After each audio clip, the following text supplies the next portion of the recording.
it's Johnny V from SmashBoxxTV. Our Worlds coverage starts this Friday at 9:30 Eastern with the full FPO coverage. Then, a short break, and we're giving you full MPO coverage. That's 2 full rounds per day. And each day that we're live broadcasting, we're going to be giving away over $500 in prizes. And all you need to do to be eligible is click the Super Chat button right beneath the chat. Every dollar you give to SmashBoxxTV will give you 1 entry into the drawing. So if you give $60, that's 60 entries. And we've got prizes from Black Ink Discs, Disc Golf Center, Infinite Discs, Keen Shoes, Dynamic Discs, Dude Clothing, Will Schustrick of Disc Golf Instruction. So join us on SmashBoxxTV's YouTube channel to be part of the broadcast.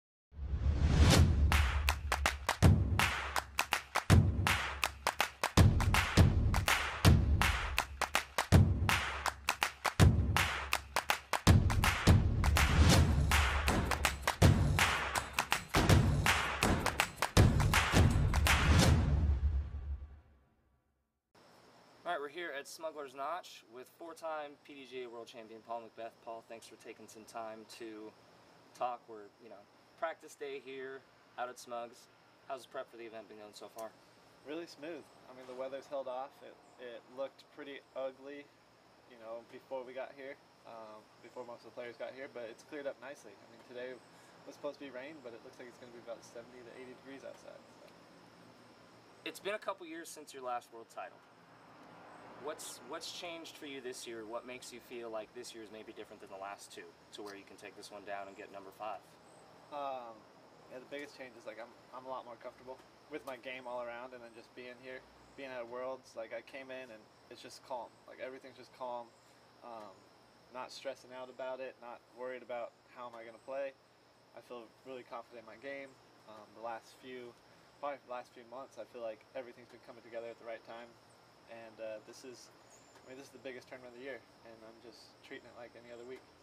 You talk about calm coming in. Like, the last couple years, were you putting more pressure on yourself trying to get that 5th ring, or maybe last year trying to get back to winning a title? Like, do you put that pressure on yourself to where it does impact you ultimately? Yeah, I mean, I probably did put a little bit too much pressure on myself, more just to be prepared and be ready in a short amount of time, even though I was kind of like treating the World as a different tournament. Like, I need to prepare differently for this one. I need to have my putting on point, my drives on point, but really the main focus is doing that throughout the year or the off season, to where I was just trying to cram it all into 1 week prior to the World Championship. So here I just used the whole year as kind of a warm-up, getting to this point. So I feel like I'm in a good place, and yeah, it's a lot different feeling this year than the last 2 years at least. Okay. What's, last year here at Smugs, you DNF'd. It's the only time in your career you've done that. Has any of that eaten at you over the last year? I mean, you walk off the course here last September, and now we're back here a whole year later. Is that something that's built up for you, or were you able to just close that one off and let it go? Yeah, I mean, that one's, like you said, is closed off. I haven't really thought about it. I only really remember 2 years ago, because that was the only time I played a full tournament here. And I played pretty well there for the first time being there, not really knowing the courses, and having, I think it was like a short week to prepare because it started on Wednesday.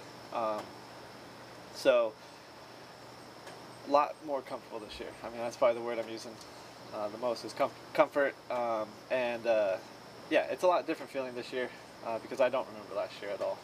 I remember being here. I don't remember what I shot at the courses, but I just remember being here, and that's really it. You talk about comfort a lot, and you even mentioned it before with the putt and everything. And I think back to your championship in Pittsburgh, where it seemed like the basket was huge. You couldn't miss anything. Lately it seems like you've been getting back to that point. Last week at Maple Hill, you throw in from 100+ feet. You're hitting most everything you need to. It looks good. Does the putt feel that good to you right now too?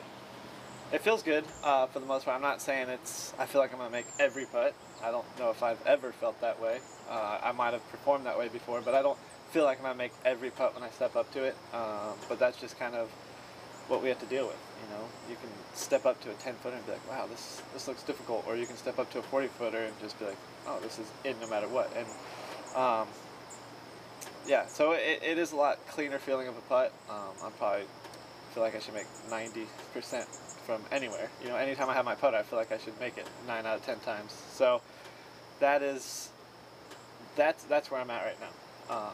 And on these courses with the woods, for me, I putt better in the woods. I think just because it's easier to know how far the baskets are, and just kind of use objects and things like that to judge my distance a little bit better than the open field. So putting on open courses is difficult for me. Putting in the woods is pretty easy.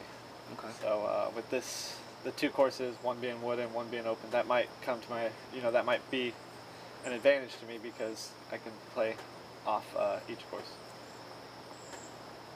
Last couple years, obviously, it's come down to you and Ricky. We've seen a ton of tournaments come down to you and Ricky.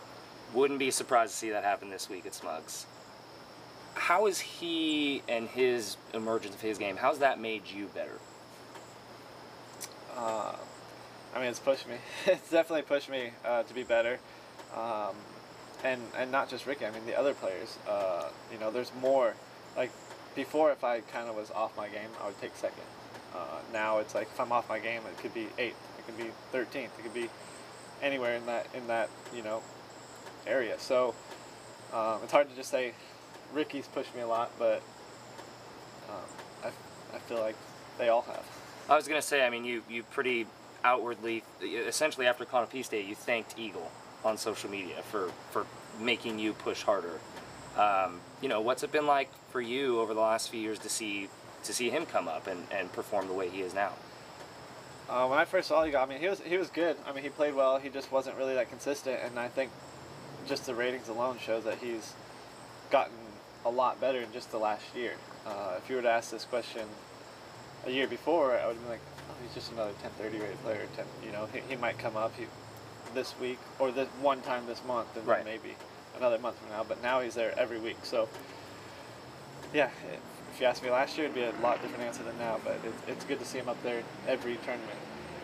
Who do you see as those other up and comers? Maybe, like, obviously we know there's you got your former touring partner Nate Sexton. We've got guys like James Conrad, but I'm talking more like, who do you see maybe on a week in, week out basis that's improving their game, who we could be talking about this time next year?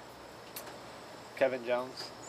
Kevin Jones is an easy one because he's been up there. Grady Shue, he's the quiet one that's always up there. Perella's been up there for quite a while. He's just got to scramble better. We just give him a hard time about that. He's like the best driver on tour if you look at the stats, but he just can't scramble when he gets in trouble. But there's so many young players. But those 3 are the ones that just are on the top of my head right now. You're kind of, I mean, you're more of an elder statesman on tour now. Like, do you take your role as a mentor? Like, are you trying to mentor some of these players? I know you travel with AB a lot. Is that something that you take seriously, or is it more you're just trying to be a friend to people?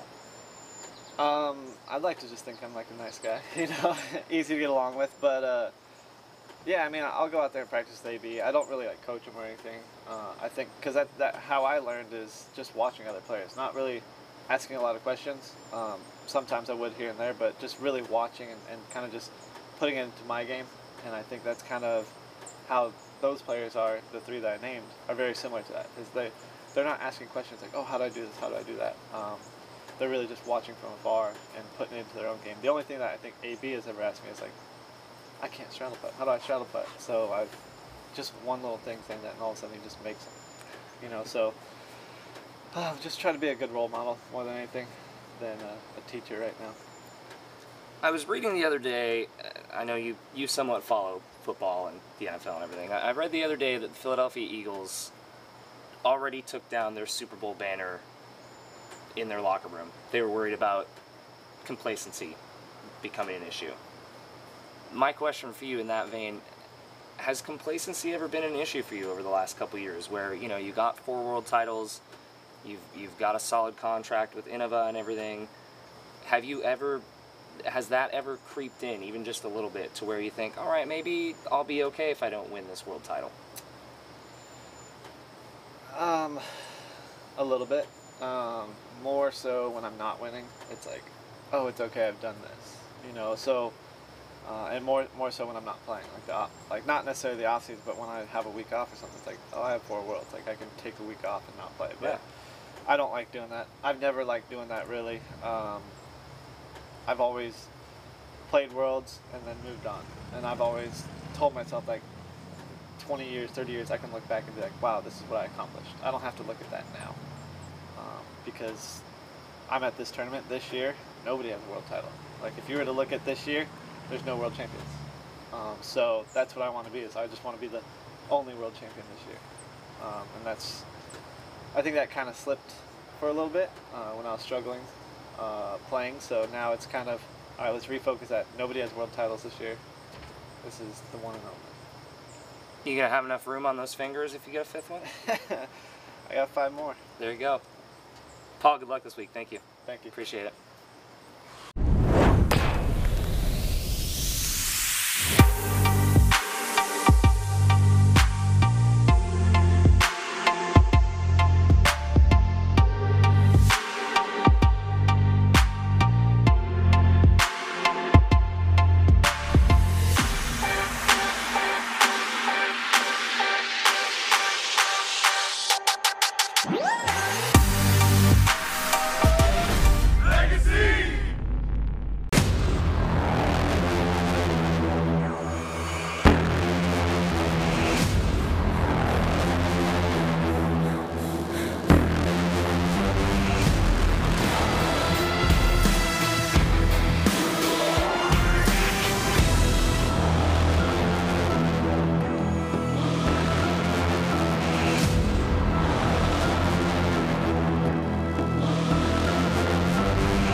Hello everybody, Corey here for the PDGA as we kick off round 2 of our 2018 Worlds coverage.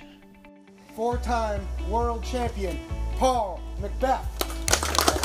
Leading off our coverage today, a man on the chase card to start the day, but would make big moves by the end. Lining up the McPro Rock 3, unleashes a silky turnover shot, put himself to about 16 feet, where he was able to knock down the birdie putt and get that game plan rolling early.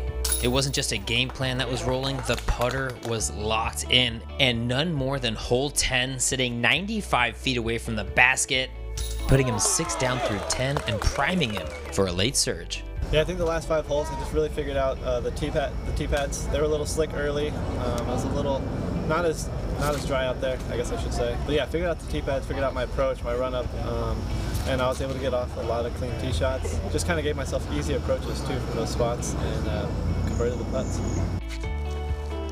Paul finished 12 under par and sits at 21 over after round 2. We caught up with him after the round to ask about any adjustments he might make heading into his second round on Fox Run. Quite a few. First hole, right away the first hole, I skipped OB. I mean, it took like an 80-foot skip OB, so I'm probably going to go mid-range if it's not too windy.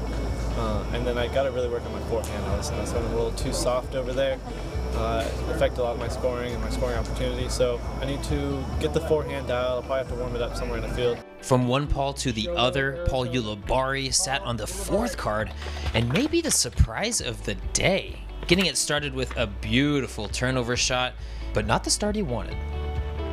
You know, I started off with a solid tee shot, missed the putt, and that kind of calmed me down, you know, and it was probably the luckiest round I've ever shot, honestly. Like, along with I threw really good shots, sprinkled in there, and then I putted really good. Later.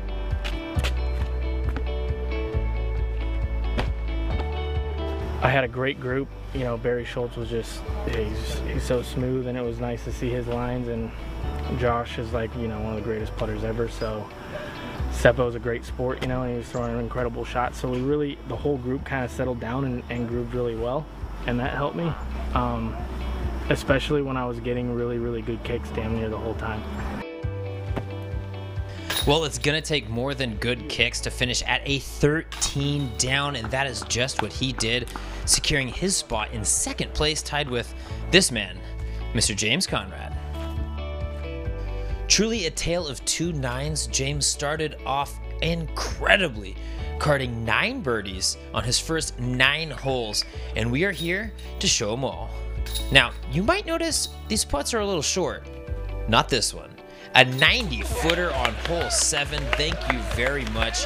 That's 7 down through 7, and there's still 2 more to go. James's first bit of trouble is the par 4 hole 11, where he doesn't quite get his drive turned over enough, but does salvage a par attempt. Unfortunately, can't quite put it down, finding his only bogey on the round. Here he is on hole 18, getting it done and putting it next to the bucket. James comes in with a 10 down overall, obviously a little bit disappointing considering that hot start.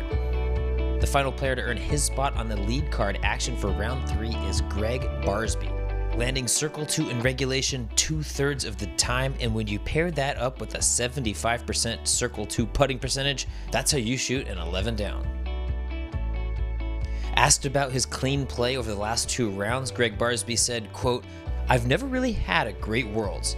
This tournament's kind of been my kryptonite, so I'm treating it a little bit differently this year. I'm just trying to relax." Flipping the script to the FPO division, round 2 very well may mark the birth of a star. Björk is confident in her decision to skip the fall semester to compete in the 2018 World Championships, likely a little less confident in that tee shot as it does skip scarily close to the OB.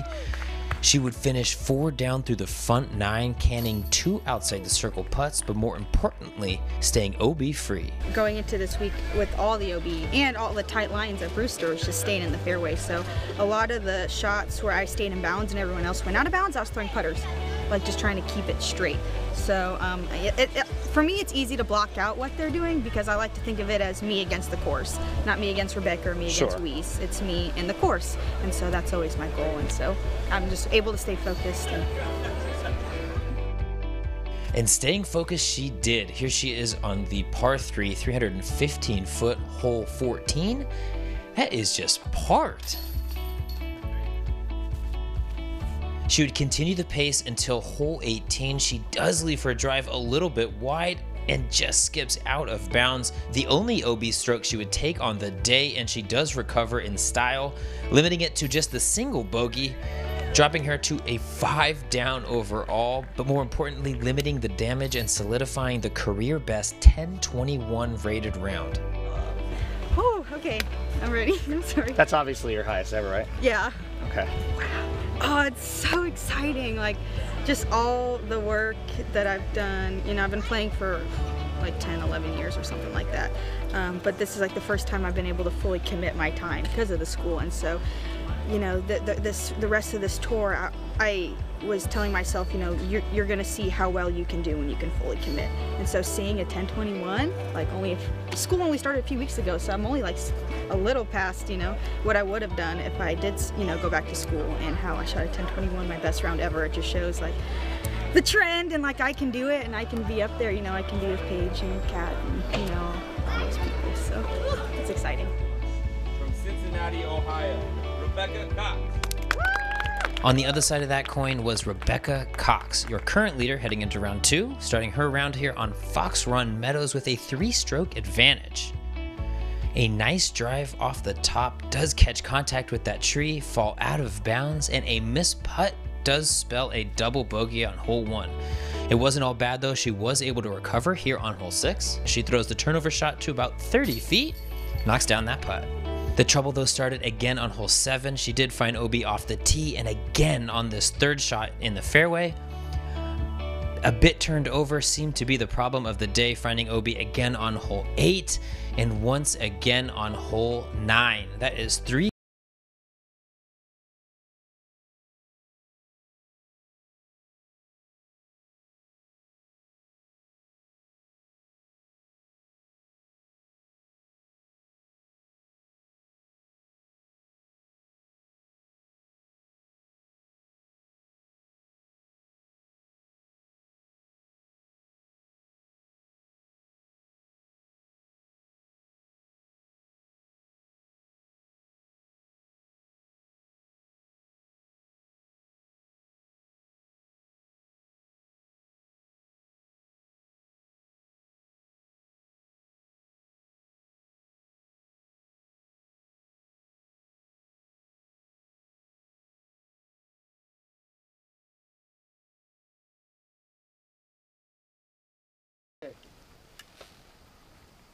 First up on the tee, current leader.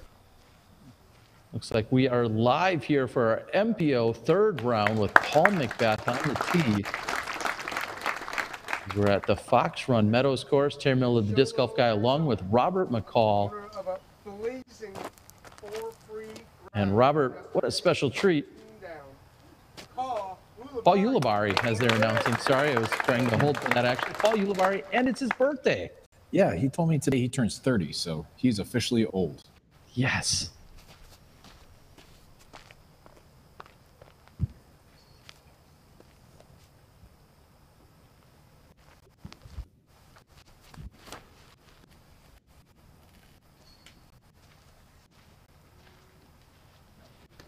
And Paul Ulibarri finding the fairway here. We're going to adjust our whole graphics as we're converting them over from our Brewster Ridge course this morning. We'll get to that in a moment.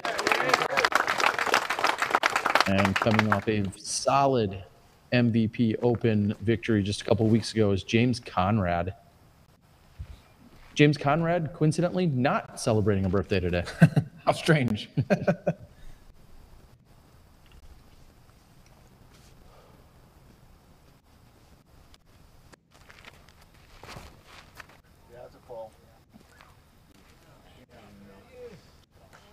Wow, that is way up there for James. Well done. Rounding out this foursome from Grass Valley, California, Greg Barsby.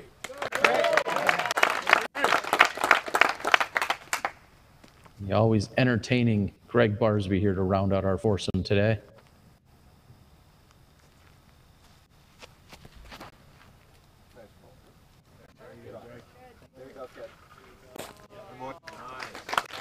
Also, Center Cup Fairway. Here's a word from our sponsor, Innova Champion Discs.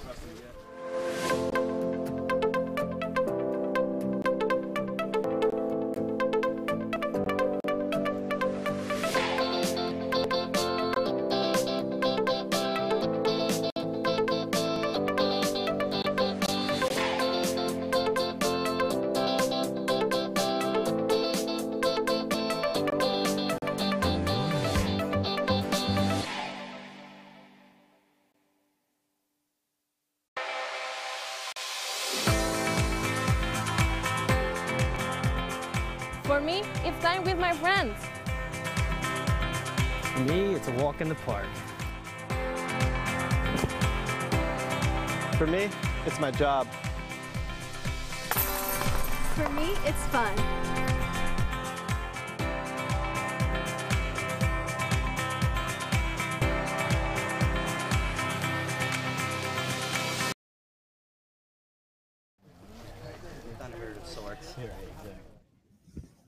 Hello again, everyone. Terry Miller, the disc golf guy, along with Robert McCall. Robert, you just got off the course a few moments ago watching the FPO side. A few of your teammates out there as you're the team manager over at Dynamic Discs, and just what an awesome story that's unfolding on the FPO side, of course, as we're getting to the action here on the MPO side. So we'll talk about that in a moment. We've got Paul Ulibarri lining up a forehand here. Uli coming in today just one stroke off Paul McBeth. And this is near picture perfect on the drive for Ulibarri. He loves that forehand and has great touch with it. So he's left himself just inside the circle. Have a good look at a birdie 3 from there.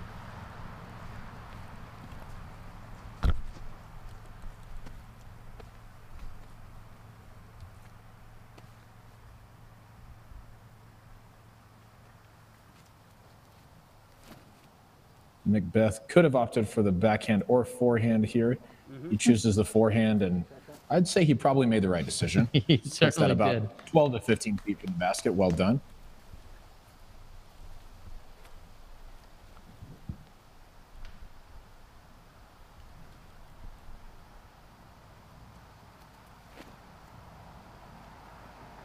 Greg Barsby, extremely proficient with the forehand, but he's lost this one a bit. That has hit a tree and rolled out of bounds. Extremely unfortunate way to start off his round. Wow, what a bad break. That looked like it was going to come just inside the circle, but then when that branch brought it down, it hit and then rolled out of bounds. Early mistake here by Greg Barsby, who we won't be seeing a throw a forehand here is James Conrad. Very comfortable with that putter turnover shot. And from this distance, he doesn't, you could throw basically any shot. This is a crush drive that set him up perfectly to capitalize on a birdie.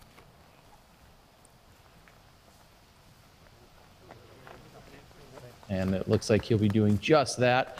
So getting back over to a little of the FPO side of things, we saw Paige Bierkes, Paige Pierce, Rebecca Cox, all out there, all challenging, along with Sarah Holcomb over there from Legacy Disc. What was the vibe? How did you feel out there as you were watching that round unfold? I think the ladies didn't play quite as well this round as they did the first round.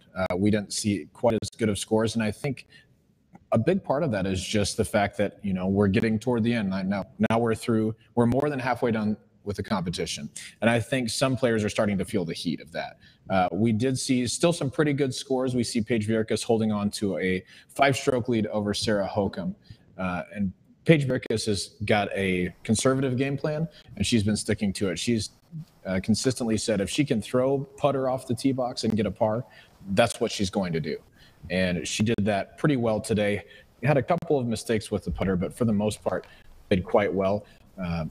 Sarah Holcomb played quite well. Also, Paige Pierce struggled a bit, and then Rebecca Cox is just kind of hanging around in the mix as well.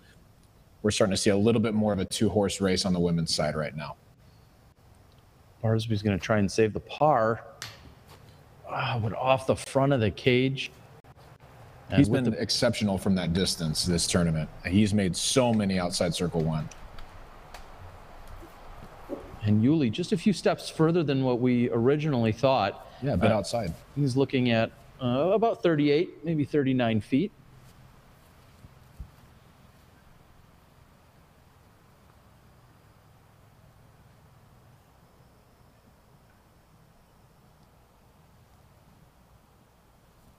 Ulibarri, one of the best at this little step putt in the world.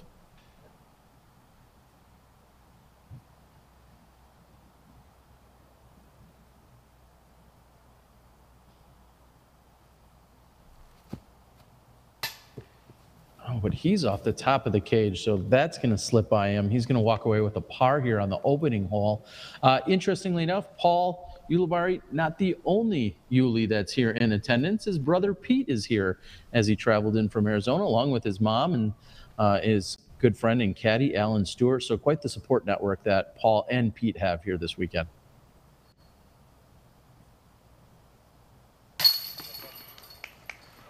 Beautifully done by McBeth. He's going to take a birdie 3. Great way to start out here on Fox Run.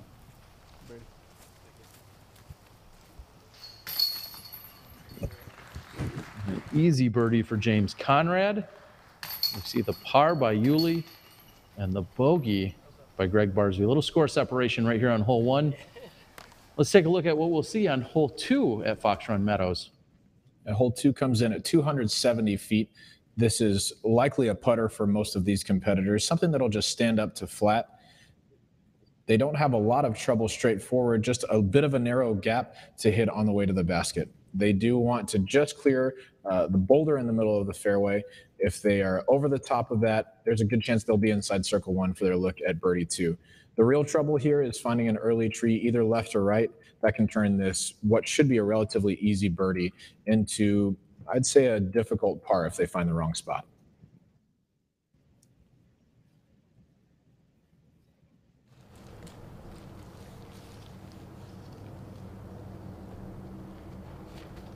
Again, a short walk from 1's basket over to 2's tee. Paul McBeth is ready to go. Opening with the birdie here during our 3rd round.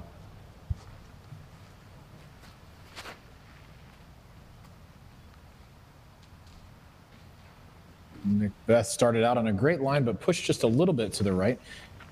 Looks as if he's inside circle 2.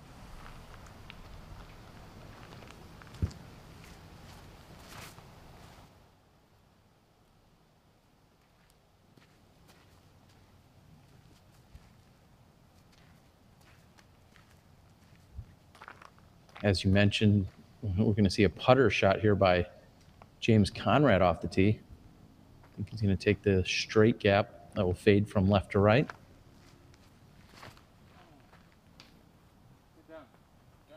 Conrad has released early, kicked over to the right.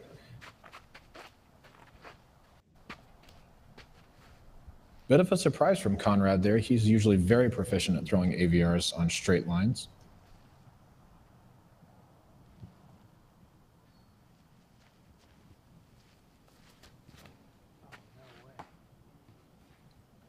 Ulibarri finding maybe the same tree as James, but he's settled down in the middle of the fairway. Not sure of the fate of James' AVR just yet.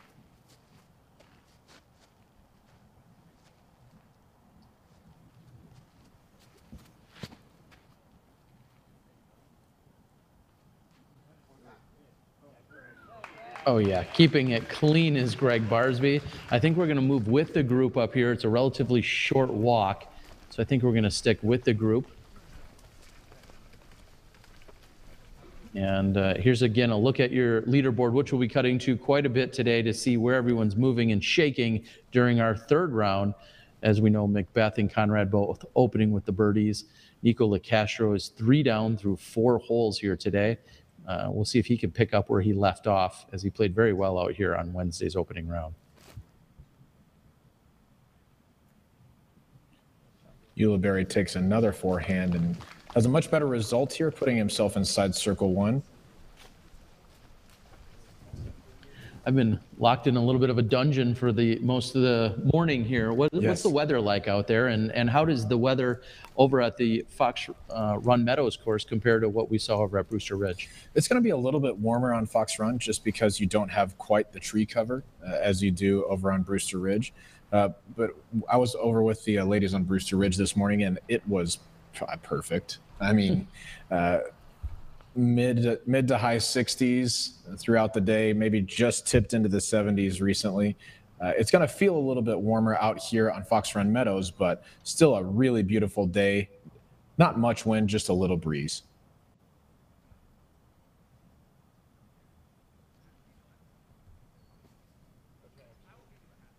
James opts for a layup. Once you're over on the right side, there are those trees that you can see on the left side of your screen right now, and they can grab any attempt at the basket. This is certainly not a hole you want to take a 4 on, so James wisely laying up there. This could really set the tone for the round if McBeth were to walk away with another birdie opening back-to-back on the first 2 holes.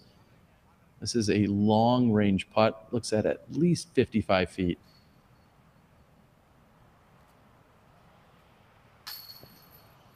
And he's just off left. Good speed, good height. The angle just allowed his AVR to drift a little bit left and chain out. Without consulting udisclive.com, I'm going to guess that this is actually probably one of the shorter holes on the course, coming in at this 270 feet. So you see it is. This is the shortest hole on the course.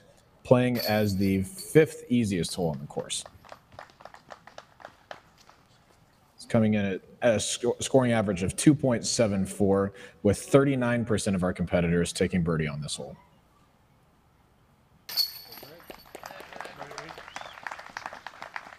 The park job by Greg Barsby. That's going to push him to 19 under par. Ulibarri is in for his par. Maybe just shaking off some early round nerves. It's your birthday. All right, we're moving on to hole 3. What are they looking at here on our 3rd hole? So hole 3 is one of my favorite par 3s on the course. It plays at 285 feet. I think it plays a little bit longer than that personally. Most of our players are going to be throwing either a mid-range or a fairway straight up this gap. You really need to be aware of the OB on the right side. You don't want to throw something that flips too much and brings that OB into play. But the left side is also jail. So really, this is a slight stand-up shot for the right-hand backhand player that just finishes left. And if the line wasn't hard enough, once you get to the basket, the green runs away to an OB creek behind. So you really want to control your speed coming in on this. I think we'll see a lot of competitors take either a mid-range or a slower fairway driver as a result of that. They just want to settle softly on the green. And if they come up a little bit short, the putt looking at that OB creek is quite daunting. Well, and there's also the Simon route, as some may call that, Yeah, big taking hyzer. a big wide hyzer, trying to take really the tunnel completely out of play, going up and over all the trees to the route. I'm not sure if we're going to see that during our lead card action, but I know that was taken the other day.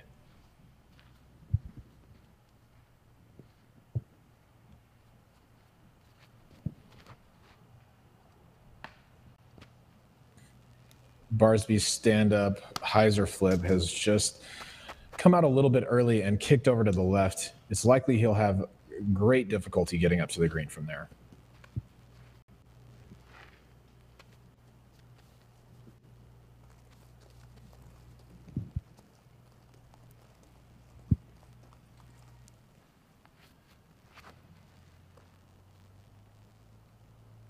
McBeth has thrown a beautiful line that looks like a mid-range, settling softly.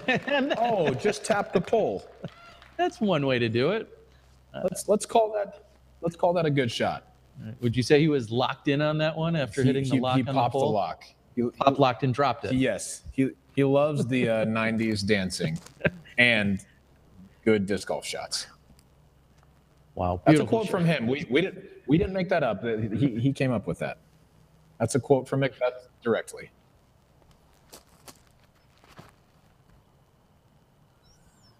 Conrad with a similar line, drifting perfectly. Whoa! And that comes in a little bit hot, but looks as if it's settled safely. He'll likely have some thin trees to contend with on the way to the basket. But a great shot. Great to cover all the distance off the tee here.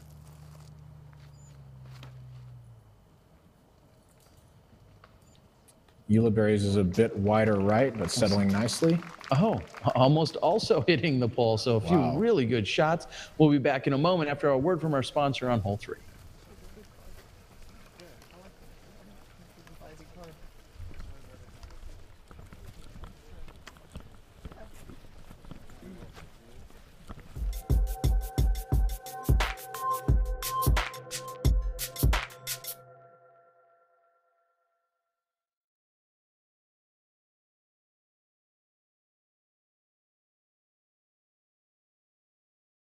If we all parked it, but we didn't. We're back on hole 3 after a short walk up to Greg Barsby's lie. Barsby probably has covered a little less than half of the distance to the hole, so we're going to see his scramble golf on display right now. I'm going to move this stuff around. I know in my arrival on Wednesday, Greg Barsby was coming into the clubhouse, turning in his scorecard. And he's like, "Where were you out there?" I'm like, "I just got here." He's like, I was throwing him in from everywhere. I was like, "Sorry." Hey, that's true. I saw him make probably an 85, 90 footer. And then right in front of him, maybe 5 feet in front of him, Ricky followed it up. Beautifully done. Yeah, Barsby is feeling good with the putter this week. No doubt about it. Well, Barsby, we're here and everyone is watching, and thank you to everyone out at home. Tuned in, please go out and like and share. We realize a few people may have still been connected to this morning's link from YouTube. So if you wouldn't mind, please share it out on Facebook, Twitter, MySpace, whatever account that you have out there. Please make sure everyone knows you're watching live disc golf. Thanks to the PDGA and all of our friends over here at Smuggler's Notch Resort. I think we'll get a lot of traction if we share it on MySpace enough. What do you think? I mean, your space, my space, wherever it needs to go. I think definitely that's where it's at. So Barsby's thrown his approach. I think we might have a word from Johnny V coming up soon. That's a scary thought. Bruce Willis was a ghost. Gwyneth Paltrow's head is in the box. Snape kills Dumbledore. Mrs. Bates was dead. Ross and Rachel end up together. Rosebud was the sled. Tyler Durden doesn't exist. Vader is Luke's father. Ned Stark is killed in season 1. Miss Voorhees was the killer. Soylent Green is people. This is a public service announcement. There are no spoilers in sports. Ricky. Watch live disc golf on SmashBoxxTV.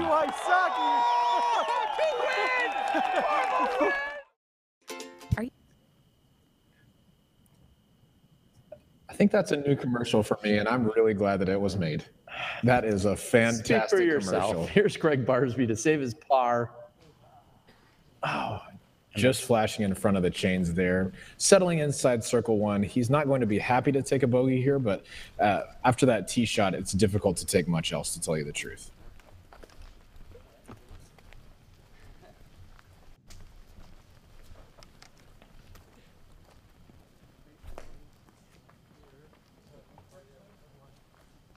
So Paul, McBeth, and the rest of the group are going to assess where everyone went and double check that no one, in fact, carried out of bounds deep of the basket. How far behind that basket would you say that OB is before it comes into play? Straight line from the tee pad is maybe just outside circle one, but if you're throwing a right hand backhand and it fades left and long of the basket, that can be up to 45 feet. It's a really rough place to run past the basket. James is setting up well inside of the OB line, so it looks like he is safe. He'll be putting for two with a relatively unobstructed stance, it looks like. Bit of a straddle, but no trees directly between himself and the basket.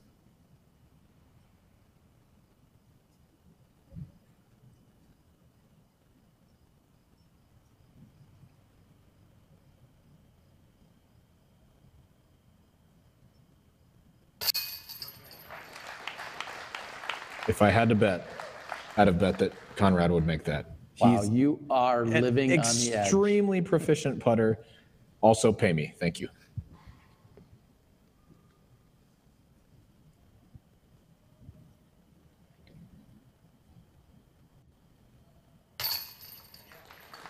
A couple solid putting strokes. It looks like we're going to see 3 birdies and a bogey here ultimately by Greg Barsby.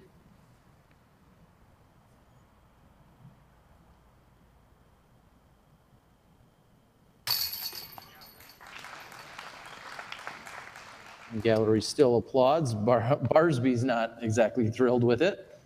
McBeth picks up, and that's pretty good. Very good. All right, we're going to move over to hole 4. We've got a long walk. We'll be back with you after a word from our sponsors.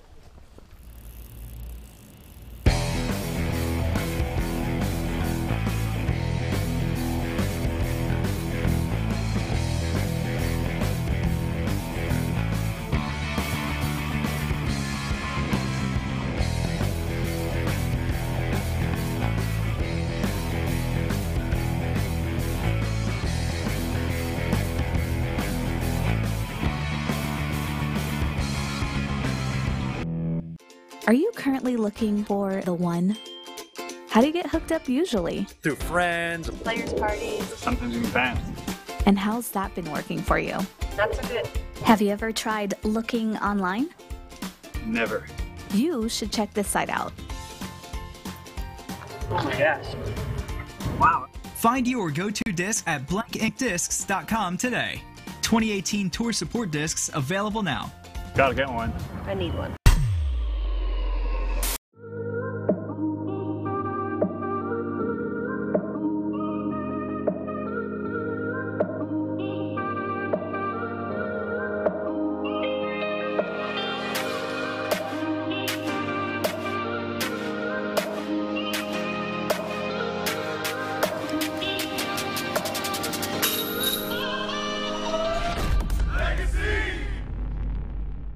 I'm Danny from Dynamic Discs, here with some tips on how to throw rollers. Roller is one of the maximum distance shots that you can throw, and it's actually more versatile than it looks. The traditional roller is thrown with an understable disc, something like a Renegade or an Escape, and you start it on an Anheuser angle, throw it very hard forward so it accesses that turn and dives into the ground. It's going to hit the ground on an angle like this, and it's going to roll and finish on the top.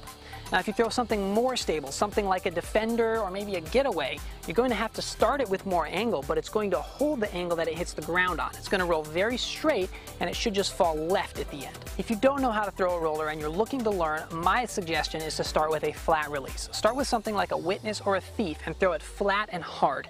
Disc is going to dive right into the ground, and it's going to start on this cut angle without you having to set it when you release it. For more tips like these on how to improve your disc golf game with disc selection and shot shapes, check out Physics of Flight from Dynamic Discs. Hi, it's Johnny V from SmashBoxxTV. Our Worlds coverage starts this Friday at 9:30 Eastern with the full FPO coverage. Then a short break, and we're giving you full MPO coverage. That's 2 full rounds per day. And each day that we're live broadcasting, we're going to be giving away over $500 in prizes. And all you need to do to be eligible is click the Super Chat button right beneath the chat. Every dollar you give to SmashBoxx TV will give you 1 entry into the drawing. So if you give $60, that's 60 entries. And we've got prizes from Black Ink Discs, Disc Golf Center, Infinite Discs, Keen Shoes, Dynamic Discs, Dude Clothing, Will Schustrick of Disc Golf Instruction. So join us on SmashBoxx TV's YouTube channel to be part of the broadcast.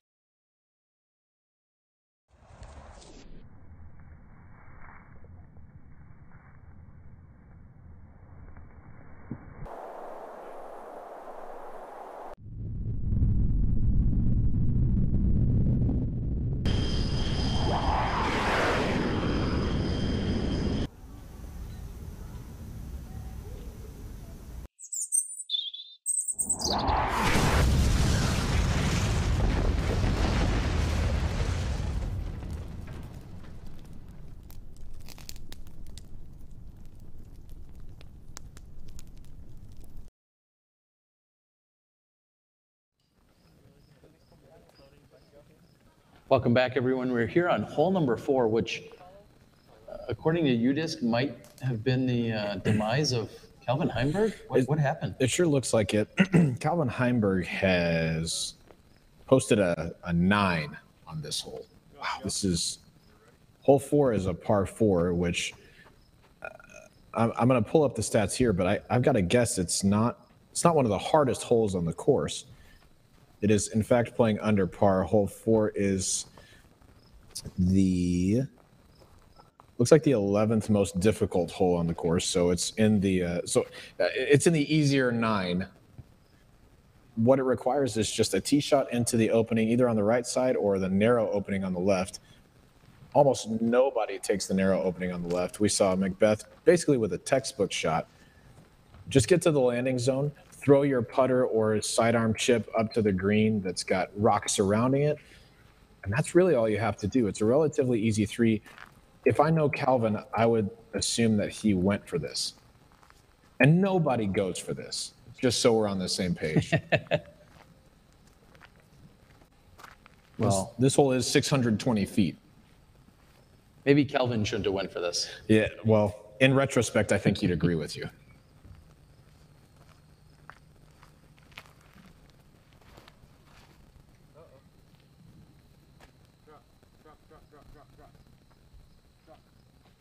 And James is watching his disc for quite a while.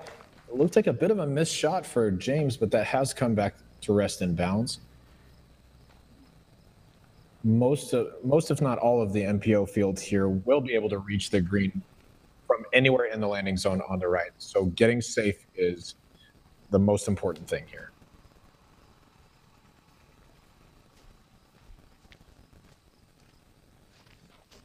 Ulibarri's shot is in a great position. You really don't want to push the shot too far because there's a bush directly in the middle of the landing zone. It's about the only obstacle that you need to avoid.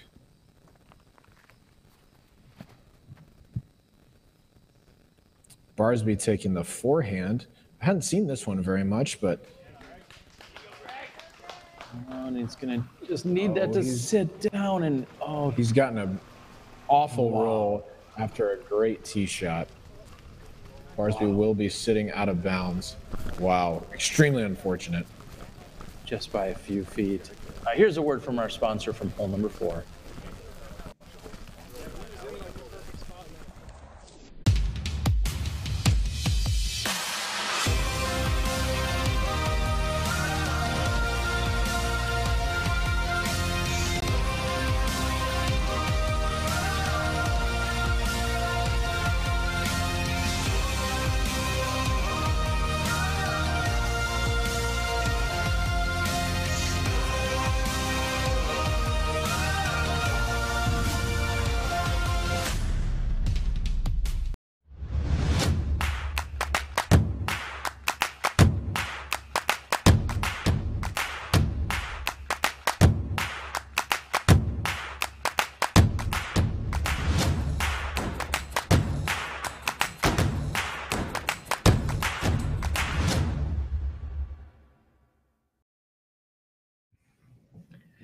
Welcome back, everyone. Terry Miller, the Disc Golf Guy, along with Robert McCall, as we're here on hole number 4. And one of the stark contrasts that we're going to see here this afternoon is just flow of play. Yes. Knock on wood.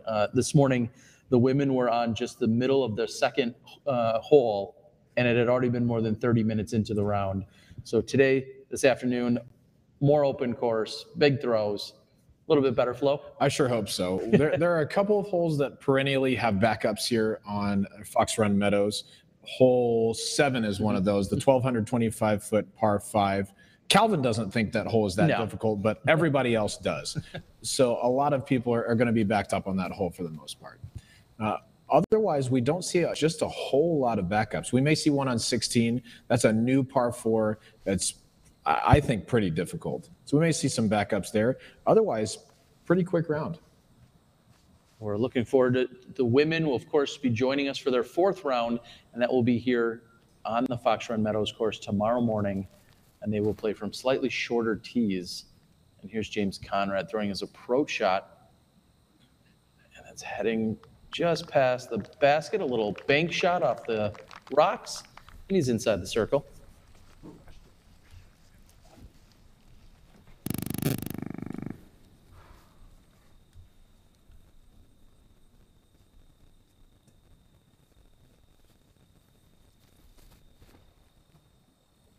Ulibarri leaning on his forehand once again.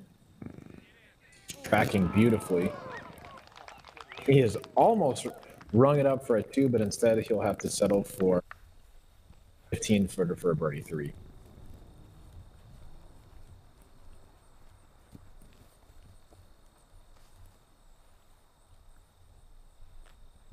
After one of the more unfortunate rolls you're really going to see on the course. Here's Barsby to try and save par. Just outside the rocks is a great spot.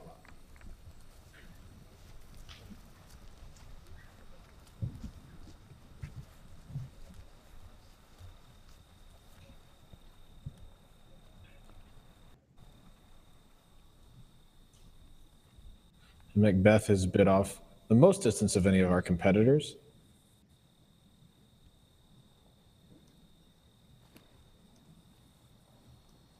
It's a smooth forehand tracking just left of the basket. Bad bounce. It looks like that's settled safely in bounds.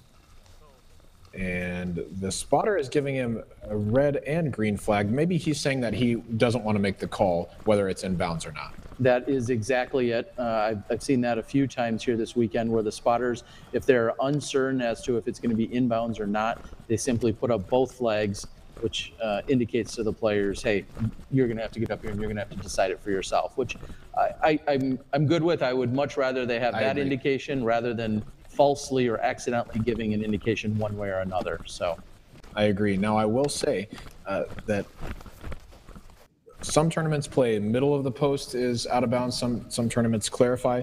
Just to clarify for this tournament, the inner side of the post is what marks the out of bounds line. So what our players are going to do is walk up and look down the line between the 2 posts, and if any part of McBeth's disc is in bounds, he'll be considered safe. And that looked to be a very quick discussion.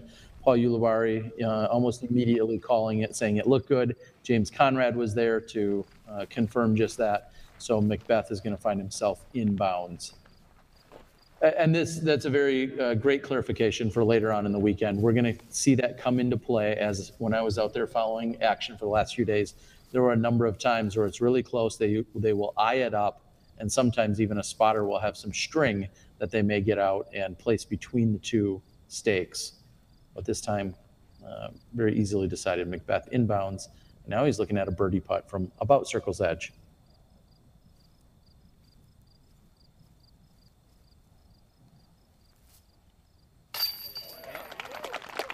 No big deal. Count it. Taking full advantage of banking it off the rocks. It looks like Conrad is hoping to do the same.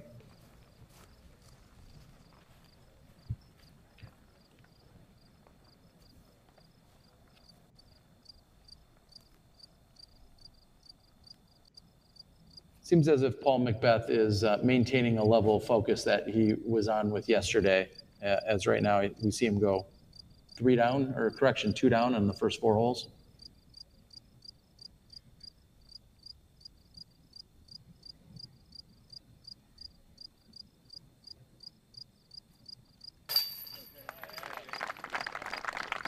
As expected, James taps in for his, maybe it's not a tap in, more like a 25-footer, but James is such a good putter, we'll call it a tap in for his birdie 3. I agree with you. I think McBeth has a different level of focus this week than we've seen maybe in the last couple of years. He's hungry, and you can tell. Barsby will be in for his par 4 after the unfortunate roll out of bounds. Last to putt will be Ulibarri for his birdie.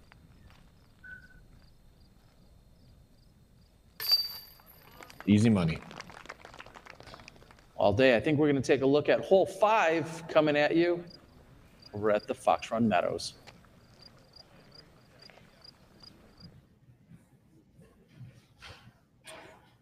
Hole 5 measures in at 445 feet. This is one of my favorite holes on the course. Extremely demanding tee shot. Most of our players will be able to throw a wide, high hyzer out around the farthest right group of trees on your screen, the ones just outside the out-of-bounds stakes. From there, they need to crash a green that's surrounded by OB on the right side and long, as well as water out of bounds on the left side. Anything in bounds is going to be pretty good here for the normal competitor, for the average competitor. These players are looking to put this thing inside the circle. This is one of their strengths, I think, is power hyzers for each of the players on this card. So we ought to see some really great drives here, and I think some opportunities for 2 that the average player probably wouldn't have a shot at here.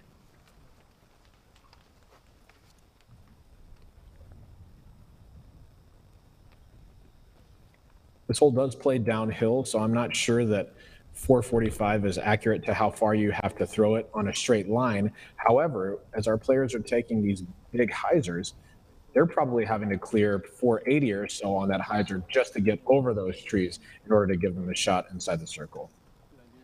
I feel like this hole can be a little bit daunting in that the players are going to be very tempted to go big, and you can find yourself going OB very, very easily. So I think whatever the choices that you're going to make, you just need to be fully committed to it, whether you're going to go for the green, try and get all the way up there, or if you're going to simply lay up and try and get around and play a little bit more safely. But as I incorrectly stated earlier, it does look like Paul McBeth 3 under through the first 4 holes. James Conrad 3 under through the first 4, along with Paul Ulibarri, who's 2 down here on this featured card. Josh Anthon making a little bit of a move.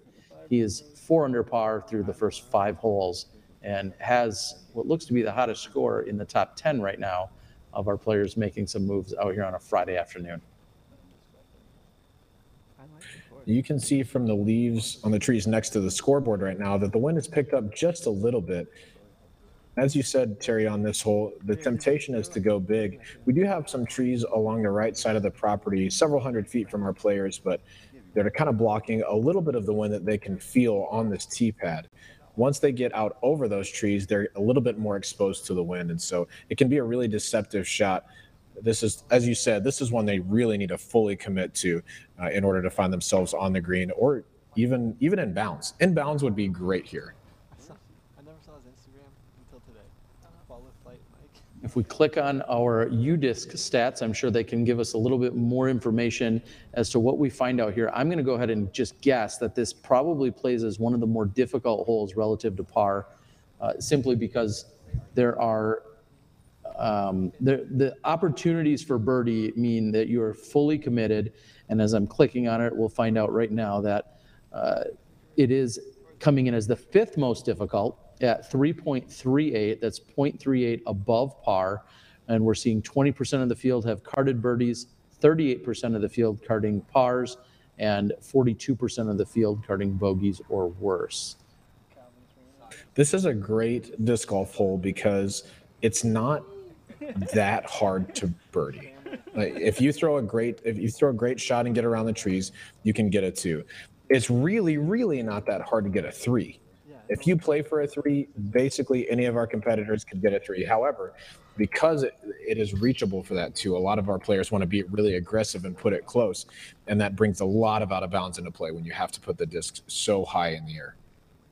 Well, and as you may wonder what's going on, even though we have a beautiful backdrop and you're seeing this great scenery out here from Smuggler's Notch Resort, we're actually waiting what I believe is some of the exchange that's taking place with here and hole 6. They somewhat run parallel to one another. And so that creates a kind of an awkward exchange, because when they're done playing hole number 6, they then kind of walk straight in front of 7, or ultimately behind 7, I should say. To get to 7, they have to walk behind 5. So once I spit out all those numbers and thoroughly confuse you, I'll let you know what I'm talking about. Yeah, 5 plays downhill, where 6 plays parallel to it, to the left of 5's tee. And so there's just a lot of intersection and crossing over. And then 7 is far to their right. Yeah, so you see 6's basket off to the left side of the screen there momentarily. And then 7 is actually off to the right behind John Tompkins. Some pretty experienced caddies there. John Tompkins, of course, with Supreme Flight out there doing some work. And then Alan Stewart, a Wisconsin native, lives just about 20 minutes west of where I do. He's out here working the bag for Paul Ulibarri. And he's been on Ulibarri's bag for, countless tournaments at this time. Well, I'm sure we could probably count them, but yeah, a lot of tournaments. These guys have a lot of history together, and you can tell that Ulibarri appreciates Alan's input, and Alan is more than willing to be there to support him, which is really, really cool to see. We don't have a ton of competitors that have that same constant caddy at a lot of the big tournaments. He is fully committed, as Alan Stewart has a Yuli tattoo on his calf. So if your caddy is not getting a tattoo of you, they're not fully committed. And on that note, I am not fully committed to caddying for Paul either. Wow. He is fully committed to that shot, however, as he's put it, looks as if he's inside circle 1. Wow. Beautifully played. He's inside circle 10 feet there. That's a new thing I made up.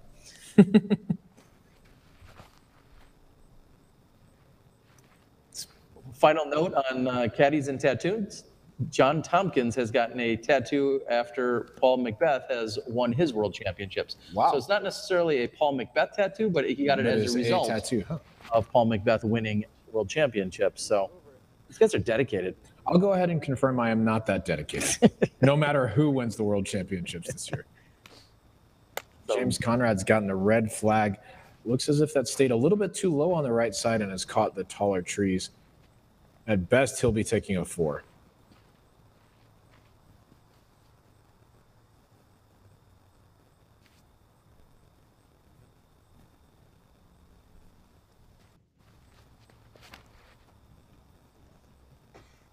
Ulibarri taking an overstable disc on a little bit of a lower line. He'll be right around circle 1's edge, putting up at the basket.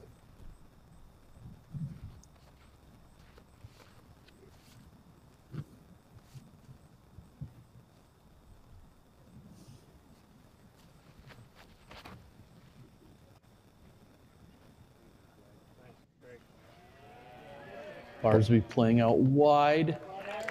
And he'll have an uphill putt, a very short one at that for birdie. We'll see you in a moment after a word from these sponsors.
And James Conrad throwing from the drop zone.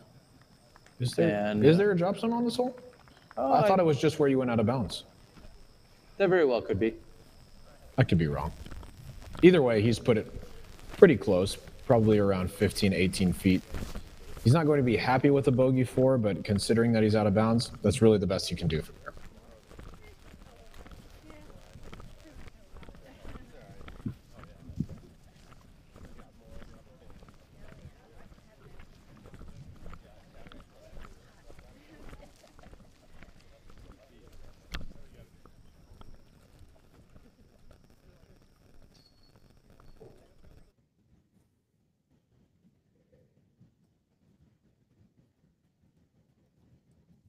A little bit earlier, as we're well, let me first finish the thought about the gallery. It looks great, and I think it's only going to continue to grow this weekend. What was the gallery like out for the FPO round this morning? Actually, a pretty solid gallery. I think there are probably 40 or 50 people out for some of the first cards to go out this morning. Really respectful gallery, lots of applause for good shots, which you love to see. You know, as a competitor, there's not much more frustrating than throwing a pretty good shot that puts you, inside the circle or just out and just having crickets. That was a really good shot they just pulled off. And so really attentive gallery, which was really nice. And yeah, there was some excitement out on the course today. This is Yuli from about 36 feet.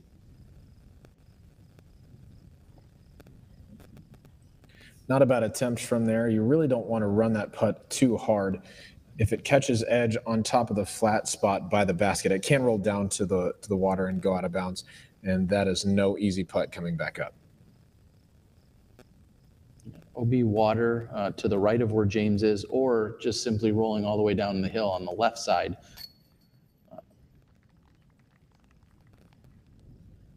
And Conrad's going to walk away with the bogey 4.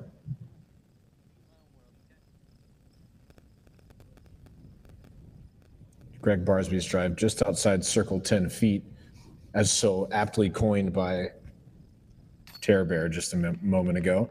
Yeah, I think that's going to be a new stat added. Some people are saying, well, go with bullseye.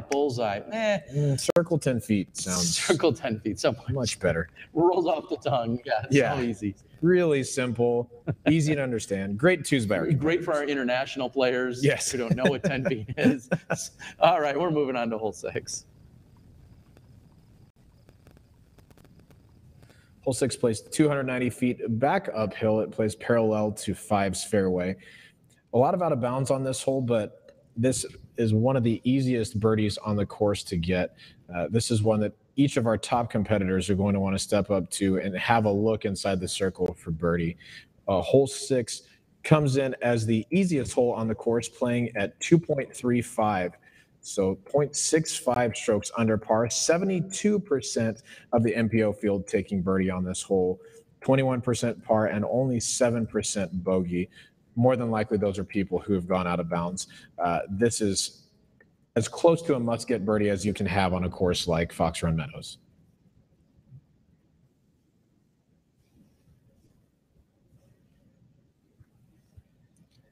I'd like to thank Central Coast yet again for assistance for our drone coverage and our whole previews.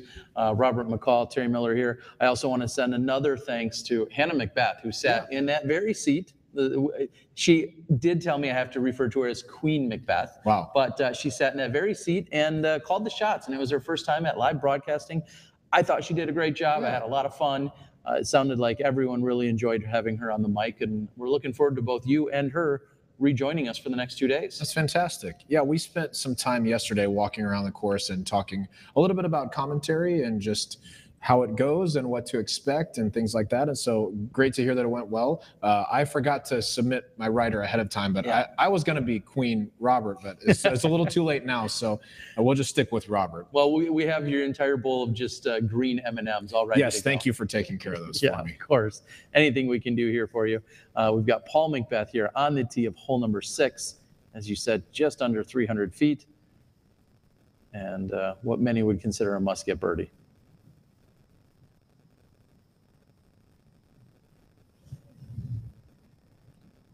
McBeth's drive is wide out to the left. and just gets a nice little skip scoot right inside roll into the circle 10 feet. Yes. Circle. We're actually, it looks like we're going to see 3 forehands and likely a backhand from James Conrad here, but this is almost a forced forehand. Greg Barsby's line looks better than McBeth's, but he hasn't gotten the ground action that McBeth has. McBeth clearly flashing ring, showing him that I can get rolls better than you can, Greg. Well, and Greg has had a few bad breaks that certainly could have went the other way. We think about hole 1, think about just 2 holes ago where he caught the ground and then actually rolled opposite and went OB. So it's a bit of a line drive from Ulibarri here, and he is well inside the circle. Good look at a birdie 2. And as expected, here's James Conrad.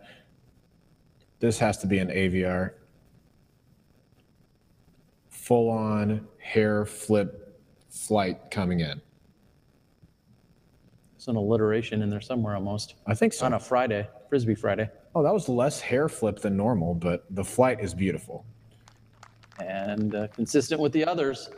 We'll be back after a word from our sponsor.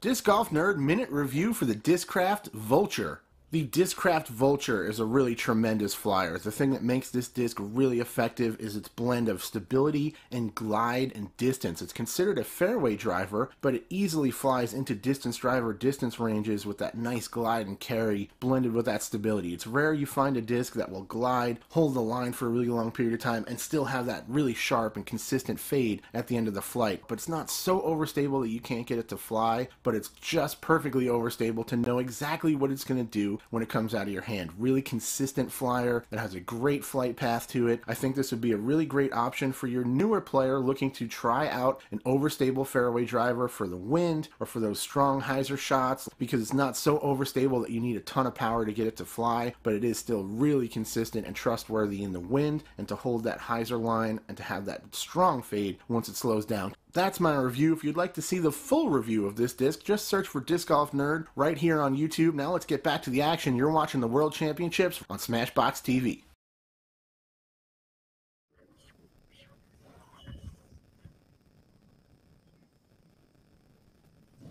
Disc Golf Nerd on it with the reviews. Here's Greg Barsby for a straddle birdie putt. Count it. I really like Greg's putting motion. It's just straight up and down, not a lot of variance side to side. Obviously, he's a great putter, but it's just good to see a really simple putting stroke be executed so well. And the huge advantage to being a straddle putter full-time is that you're almost never going to be in a precarious position. You always, if you have to reach out to the left or the right, it's really not that awkward for you.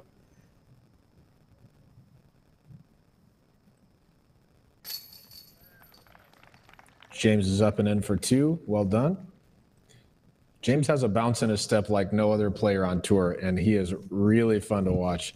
I think it was unofficially deemed, thanks to Matt the Stat Parker a few weeks ago. Is that like a Pink Panther saunter? Yeah. Is that a sophisticated word we could use for him? Yeah, I like that. That sounds right. I have to credit others. I would never have come up with that. But I think we're going to see a 4-for-4 birdie star frame here on hole number 6. I don't know. McBeth is no. That's going to be a birdie. He's got it. All right, we have a lengthy walk and possibly a backup on 7. We'll see what kind of coverage we got for you. We'll see you there.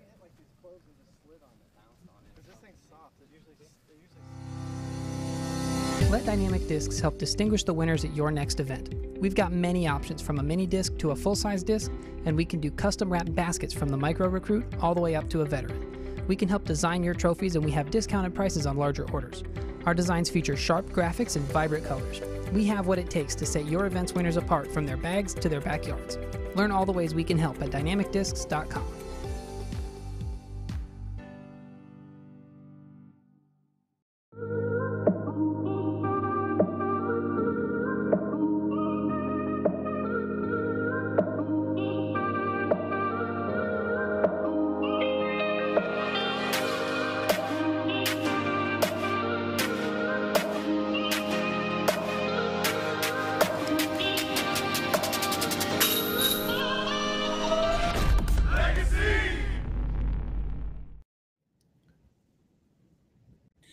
Welcome back here to the Fox Run Meadows course here in Jeffersonville, Vermont. This is hole 7, the longest hole on the course. Therefore, this will be our longest hole preview. Hole 7 measures in at 1,225 feet and forces players to choose their line off of the tee box. If they want to go over the OB Creek, they can put themselves in a pretty good position to find a birdie 4. They can also lay up short of the creek, which will force their hand to throw something quite a bit longer on their second shot to get into a spot for a position for birdie here. We did see one magnificent Eagle 3 out of Calvin Heimberg on the first day of competition. Went well over the OB Creek on his drive and then absolutely mashed his second to what he took a picture of it. It was about 12 feet. Truly unbelievable. I commented on some threads online about it, but I can imagine it happening. I could say, yeah, I mean, you could do that, but Calvin just went and did it, and that is incredible. Well, and one of the discussions for debate, I wasn't out there yet, although I did capture his back 10 holes, including his 2 bogeys. But one of the discussions was there a roller thrown at one point? And I said that's not really a hole you would normally roll, but I was also thinking to the previous pin position. So once reminded it was off to the right from where it was a few years ago, I thought, well, it could be rolled, but Calvin's not really a roller for starters. And secondly, that doesn't really set up that well for a roller on your second shot unless you're, well, if you can throw that far in the air, you're probably doing just that. Yeah, why take the risk of putting something on the ground? If you haven't heard of Calvin before, you definitely don't know this, but Calvin has elite level golf distance. He is up there with Simon and Eagle and Kevin Jones and those guys who are throwing beautiful golf lines as far as you can. Oh, and Seppo Payu as well as our sport's longest golf line throwers. So to hear that, yeah, Girthy as well, and Paul McBeth as well, to hear that he eagled this it's incredible. But if anyone was going to do it, yeah, it makes sense that he would do it. We see McBeth take a nice aggressive tee shot well over the OB Creek. He's found himself in the middle of the fairway. Barsby taking a big forehand and finding himself in bounds as well. Looks like he was a little bit nervous for a moment. He kind of stood up on his toes, hoping to make sure that cleared the OB area, and it did just that.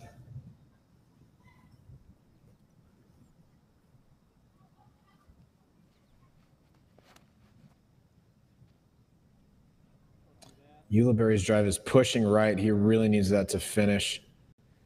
It's gotten a tree-aided finish, but not quite over the out of bounds. Tough break for Ulibarri on this incredibly long par 5. Sometimes when I look in the corner, I see the 373. I think, oh, that's, It's not that bad. Oh, yeah. Meters. Whoops. Of course, the longest hole on this course and here on the property. James is opting for the layup here. I'm glad that we see one of our competitors so that we can show you what this play looks like. All right, we'll be back in a moment from James' layup.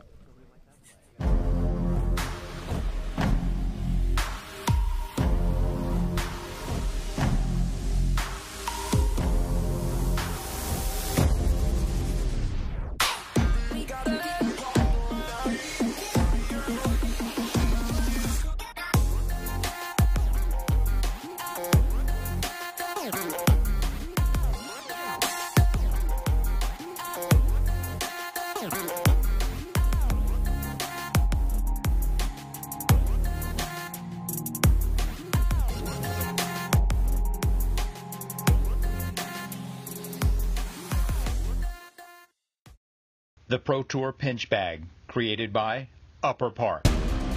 17 to 20 discs. Sleek, urban design for daily commuter use. Abrasion resistant, waterproof base, ultra lightweight.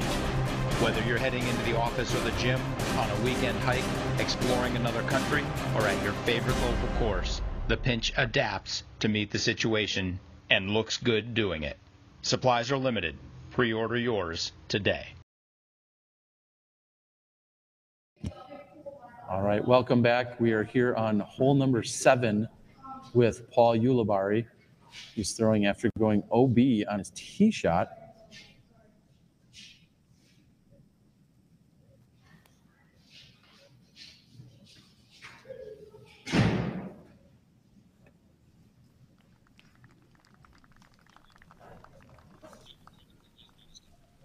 Okay, and so we are getting a clarification, actually, thank you, that from our cameraman who's on top of it, telling us that he declared a provisional because he wasn't sure if he was in fact out of bounds or not. So he declared a provisional before throwing that shot, which is a very professional move and heads up golf, as someone would say.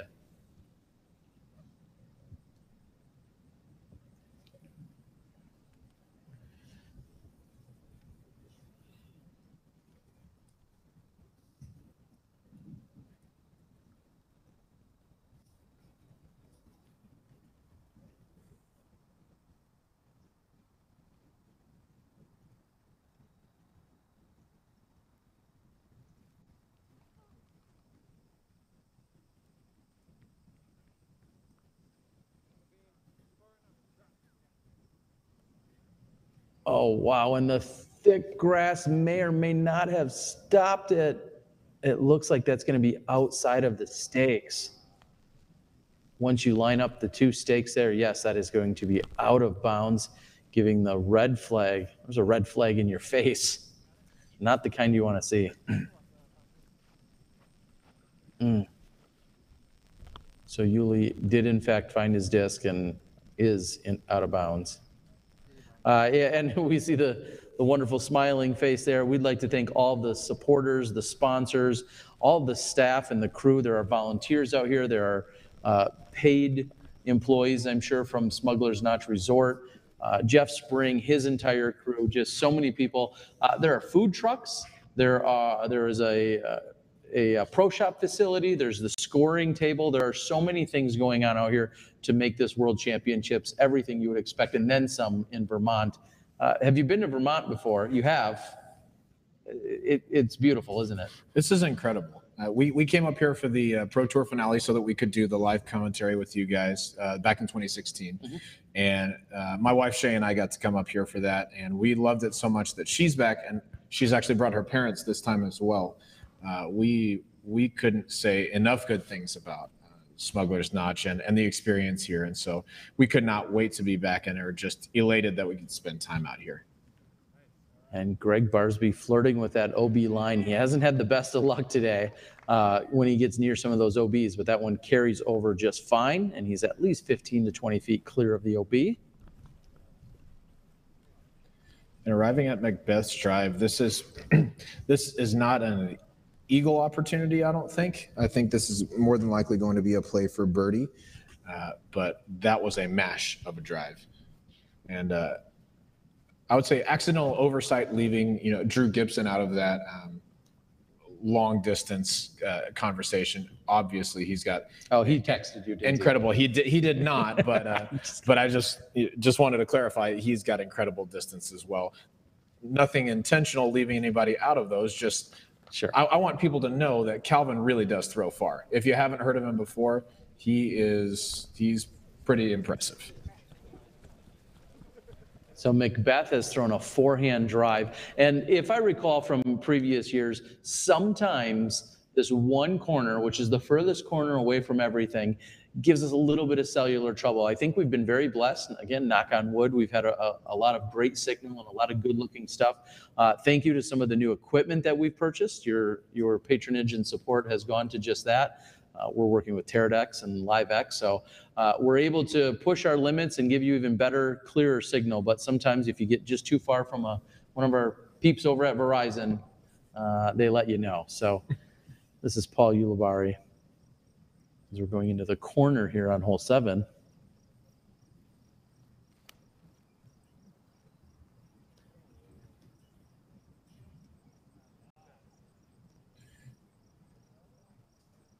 Oh, and Ulibarri's drive is just faded out of bounds left. The hits just keep on coming for him on this hole. This is already an extremely difficult hole. It was playing as the most difficult hole relative to par earlier this week. Today playing as the third most difficult hole relative to par, with 16 and 18 playing the only 2 holes more difficult. This hole coming in at 5.54 scoring average. And as we look at the scores, McBeth, as we know, 5 down through the first 6 holes. Paul Ulibarri, he is going to possibly go over par when it's all said and done for today's round after we've completed hole number 7. James Conrad currently tied with him, though, at 23 under par. Josh Anthon still shooting very well. He's 6 under through 7 holes. I believe he's on the chase card that's right. as of right now. So at some point we may catch up and we may even see some of the action. I think we call that exclusive bonus coverage when we catch that chase card. Bonus coverage. Yeah. Sounds fancy. It is, especially when they get inside the 10-foot circle that we've created. The official. Yes. Verbal trademark. Don't anybody else use that. We'll throw a patent pending out there somewhere. That's right.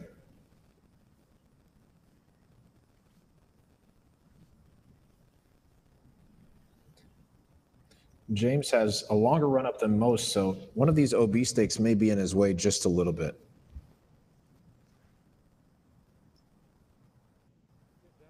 And that's got good ride to the right on it. He just needs for that to settle, and he's asking for it to settle.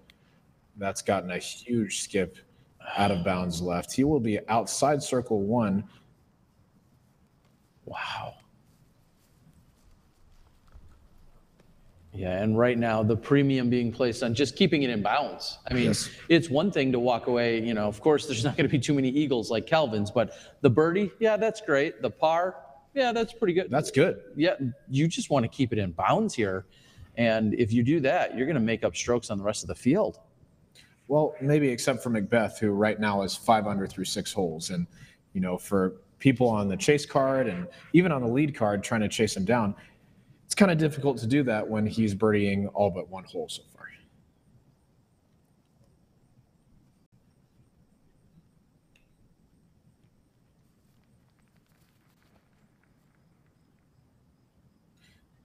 Barsby crushing his forehand out over the OB, bringing it back in safe. He's gotten inside circle 1. He'll have that left for his look at a birdie 4. I think we're going to be back with you in a moment after a word from these sponsors.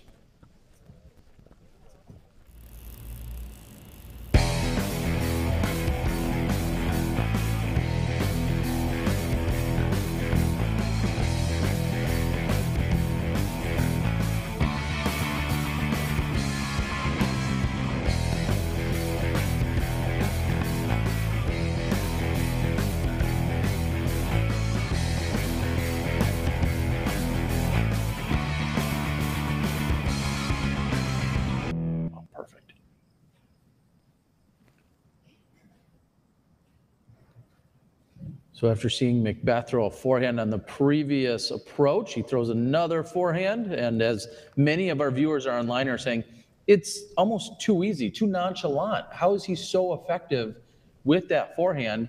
And yet we rarely see him having to go to it. Yeah, he just goes, his forehand just has very little wasted motion. Really just point A to point B.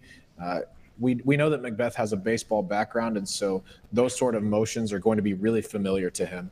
And it's something, like you said, that he doesn't always have to go to, but like most of our top players, he does have it in case he needs it. And McBeth opting for that because there's such tight OB on the left side, it's good to throw something at the OB on the left and let it filter down to the right. Just trying to keep it out of play as much as possible. Ulibarri just trying to get up and down and get done with hole 7, and has proved to be quite the challenge for him today. And that's beautifully done for Ulibarri. He just wants to get off this hole at this point, and it is a really difficult hole. 5 is a great score here. 4 is obviously a great score, but I think most of our competitors, if you ask them when they walked up to the hole, hey, every time you play this, you can take a 5. You're never going to take a 4, but you're never going to take anything worse. I think the majority of competitors would say, yeah, I'll take that. Yeah, take it, walk away, and be perfectly content with it. Right. Only 16% of the MPO field taking birdie today. 34% taking par, and the remaining 50% bogey or worse.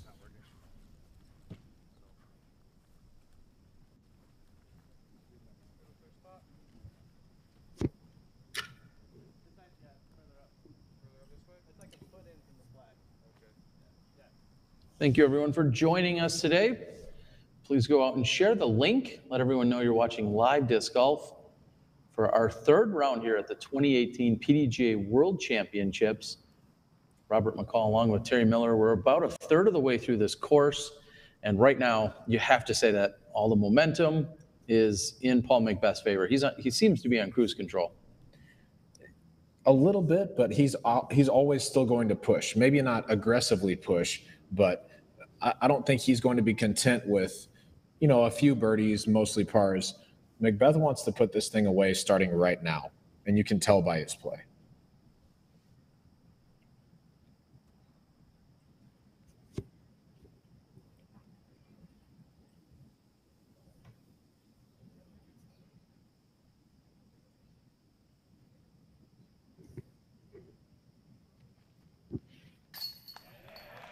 Oh, yeah. James Conrad running it down. He knew right out of his hand he was going to make up for that bogey stroke and a little shake of the head, but he scoops up and he knows, I'm done with hole 7. I'll worry about it again in 2 days. That's exactly right. And I love watching Conrad step putt because the putter is always on line, just straight shot at it. He is very, very confident in that step putt, and so he doesn't take anything off of it, just rockets it at the middle of the basket.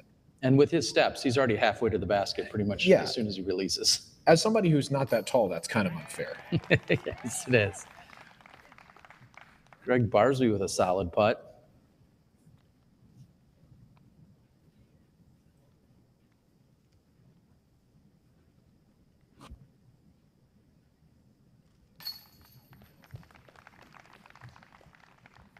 McBeth in for an easy birdie. That's about as routine as a birdie can look on this hole.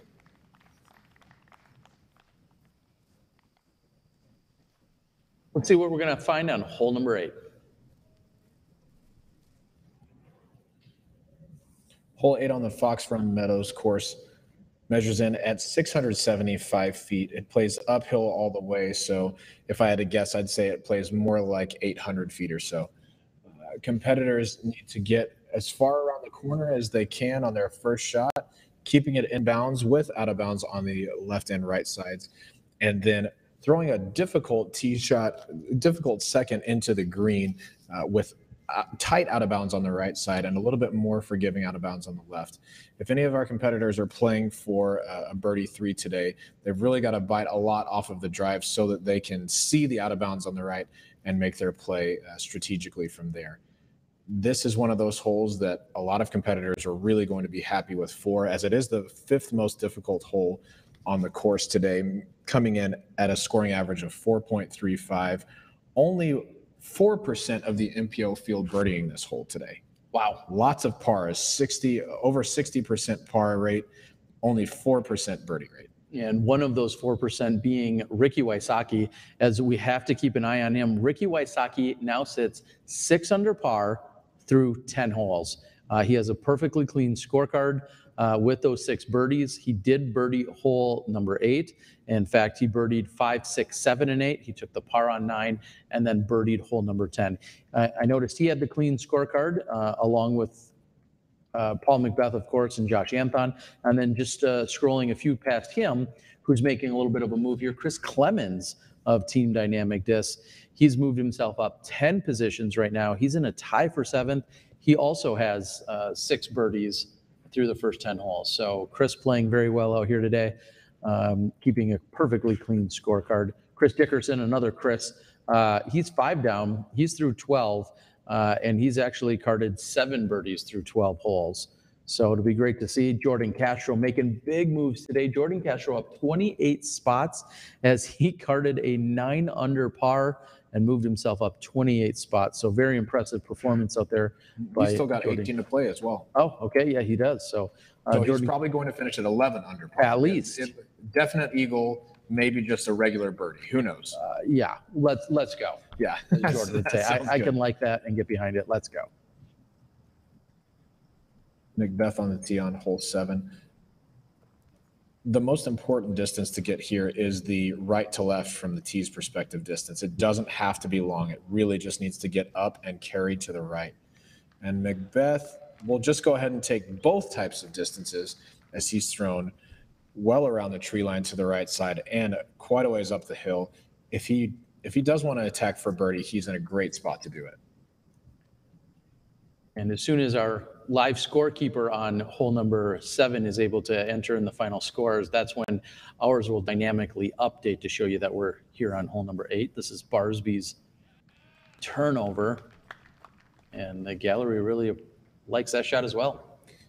Honestly, anything around the corner and safe is great.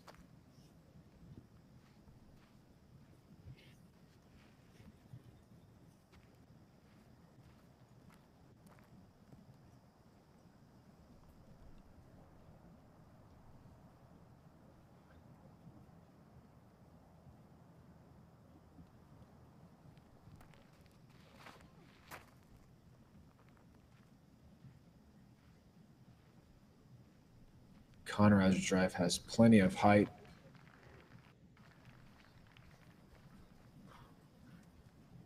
We were unable to see where that finished, but he did get some applause from the gallery, so it's likely that he's in a good position.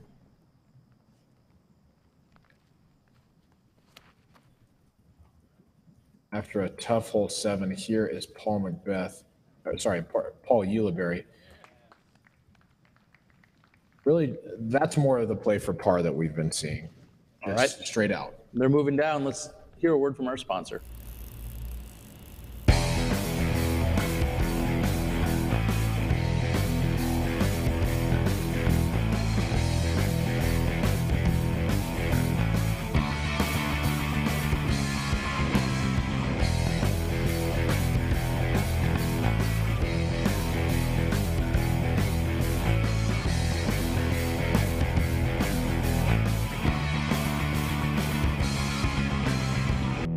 When you order from Dynamic Discs, we do our best from start to finish. First, we receive your order from the website and print out the packing slip detailing the specific items you selected. Then, your order is pulled directly from the shelves, packed in a cardboard box to prevent bending during transit, and quickly on its way to you with free shipping. For every purchase online with Dynamic Discs, you'll receive rewards points so you can save on your next order. We'll work with you to make sure you get the exact disc you're looking for. For anything from Dynamic Discs, Latitude 64, or Westside Discs, head to dynamicdiscs.com.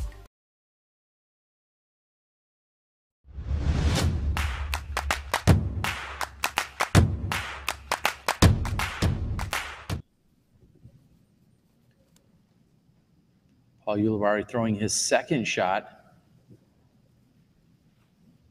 And that looks to be safe. Robert, while you were stepped away for just a moment, thanks to our friends over at UDisc, we've actually upgraded, and now we have even more statistics to give you right here on screen. Oh, wow. Yeah, everybody will have a good chance to be able to see relative to par as to what the hole is playing and how difficult it is. So in case we're not able to read, which sometimes happens from time to time. Call it likely. You'll be able to see it for yourself. And I think you were also just asking, what in the world is going on with this super chat and how much stuff can you win? Yeah, I was just asking that. You were. Well, do you have the answer to that? I think I do. Wow. Every time that you super chat, which is something you can do on the YouTube live chat page, click on the little $sign button. When you super chat there, we're going to actually have giveaways every single day. So you super chat, that's essentially like buying an opportunity at winning some of the great supportive prizes and sponsorship stuff that we've worked out with all of our amazing vendors. So as you do that, you're supporting our broadcast, you're supporting our sponsors, and you then have the chance to win extra stuff, which is great. And anything that's given, anything that is collected today will go toward a drawing that's done tonight, and then we'll release that tomorrow, and we'll do the same the next day and so on. So Sunday's super chatters will get recognized on Tuesday night's podcast. Awesome. And everyone loves extra stuff. Who doesn't? That's why I carry around extra weight. I mean, everybody loves it. Well, maybe not. You know what? Well played. Well played, my friend. All right. James Conrad lining up for his second shot.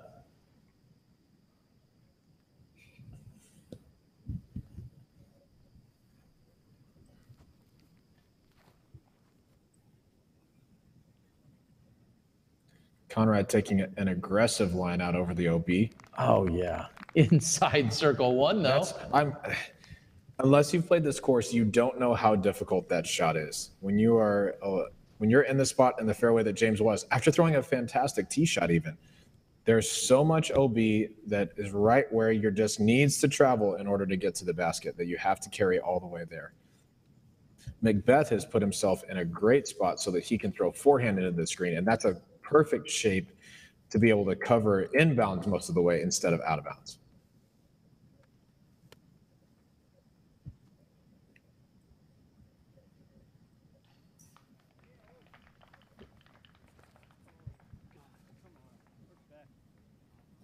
McBeth has a little bit of turn on this disc, and that is headed long and out of bounds. Wow. An errant shot there by Paul McBeth that does not get back inbounds. He's going to take it from where he was last in. And by that measure, it looks maybe 20, 25 feet from coming back inbounds. Yeah, that was just a missed angle. If that comes out flat instead of turned over, I think he's likely inbounds, although not as close to the basket as he'd like to be. Still inbounds, still able to make par. Where the spotter's placed his flag, it's going to put him well outside circle 2, so that'll more than likely just be a layup for a bogey 5. Wow, so a mistake, and really the first mistake that we've seen from McBeth here during this third round of competition.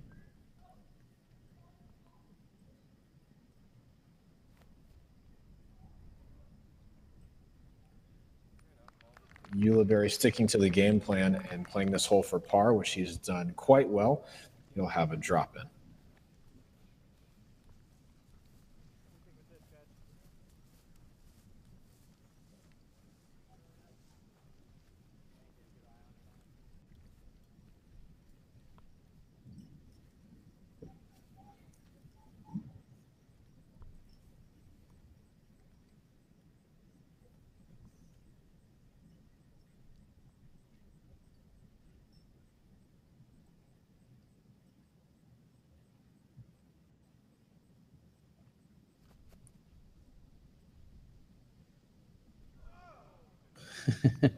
And it's still a pretty good effort. I wasn't necessarily calling for that to go in, but a solid approach by Paul McBeth. Like you said, that's going to give him a bogey here on hole number 8.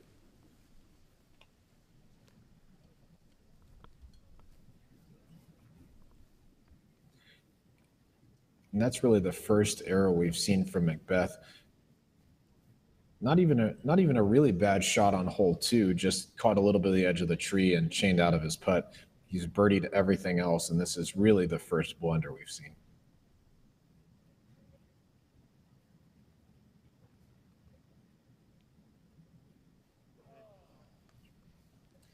Barsby attempting another one of his 100-foot throw-ins. I don't know if you'd seen a little bit of the coverage about that. I believe that was from Ultiworld. But Barsby's just become really confident from that 100-foot throw-in range, throwing a disc up to the right and just letting it fall gently into the basket. He feels that that's one of the advantages he has over other players, is his ability to run those and still keep them close enough if he misses to make the comeback.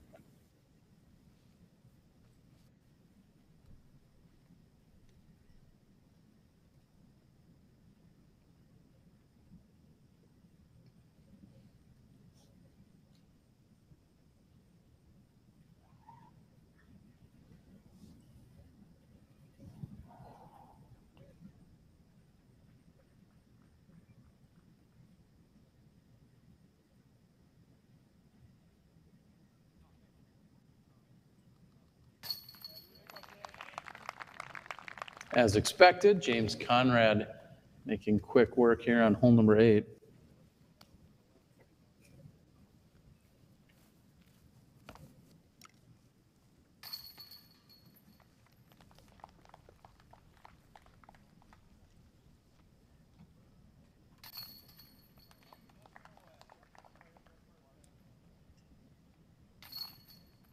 Players are going to take a short walk across the bridge. We'll find them on hole 9 in just a moment.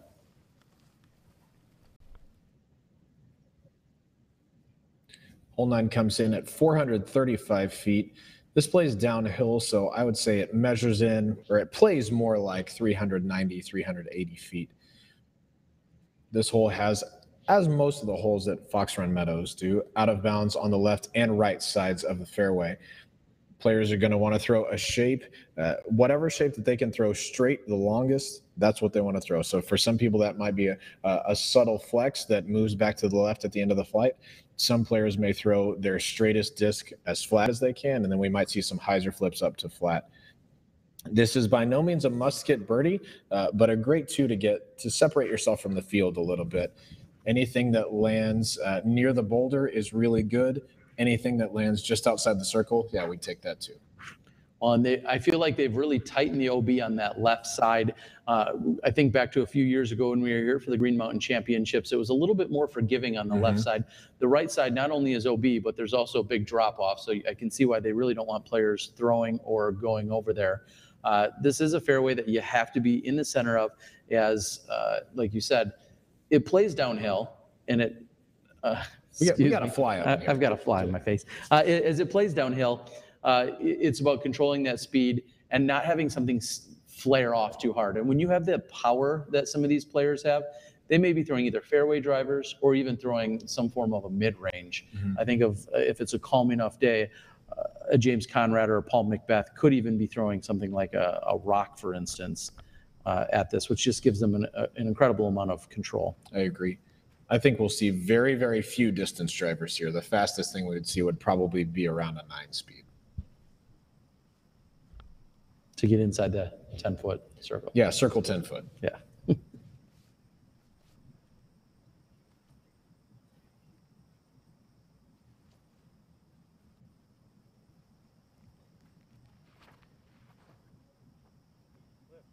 This hole is coming in at a scoring average of 3.3, the sixth hardest hole on the course because of all the out of bounds.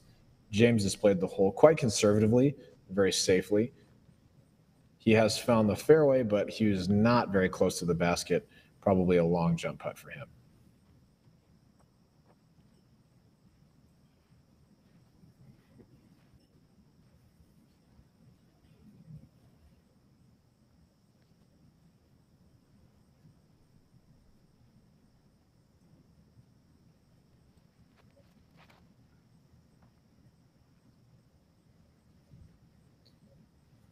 Barsby's thrown a beautiful shape out toward the right and finishing to the left. He will be outside circle one, but with a good look at the basket. From his perspective, he will have out of bounds inside circle one behind the basket. So if he wants to get a little aggressive on that putt, he must make sure that he hits the basket at least if he doesn't make it in order to keep himself from going out of bounds. Here's a little bit of that different shape I was talking about. That's Paul Ulibarri throwing a pretty aggressive hyzer angle that was working to stand up to flat. The OB does flare out a little bit to the left side, so it is the best place to land your disc safely. Last to tee, still in solo first place, is Paul McBeth. I believe this is a fairway driver, something like a T-Bird 3, for instance. Probably so. And McBeth with a lot of hyzer on this. This is tracking left at the OB. Wow. Okay. He's hit the hill on hyzer and rolled down inside circle one. You're going to like the favor there. All right. We'll see you on the green. He said to talk to you, and we'll...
Here we are back on hole number 9, and James Conrad looks to be almost exactly at circle 2's edge. So that's 66 feet.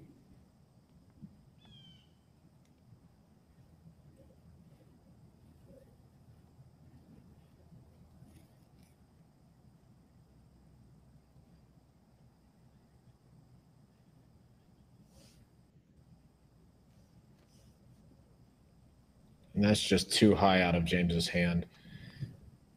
I like the committed line, but just a bit too high. He's going to hit the rock behind the basket and settle for a par 3.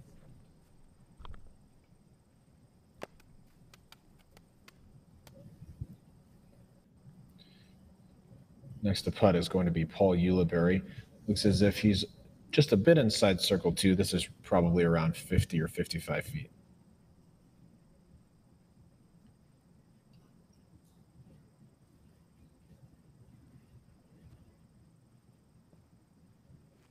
Long Anheuser attempt that floats in just shy of the basket. That'll be an easy 3 for Ulibarri.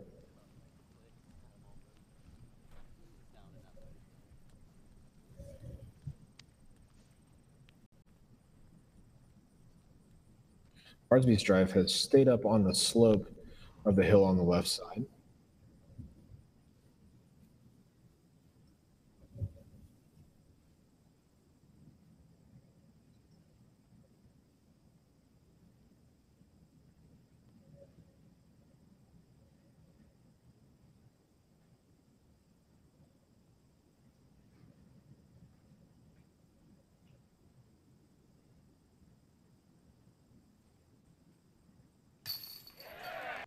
Wow, Yeah. Greg Barsby, so confident from just outside the circle right now. Putter feeling great. Converts on his birdie 2 with OB behind the basket staring him in the face. And after, we'll call it a fortunate roll down the hill, here's McBeth putting for his birdie. We'll call that karma from his wife helping out on the commentary side of Thank things you, this morning. Hannah. Yeah, I think Paul probably thinks you as well.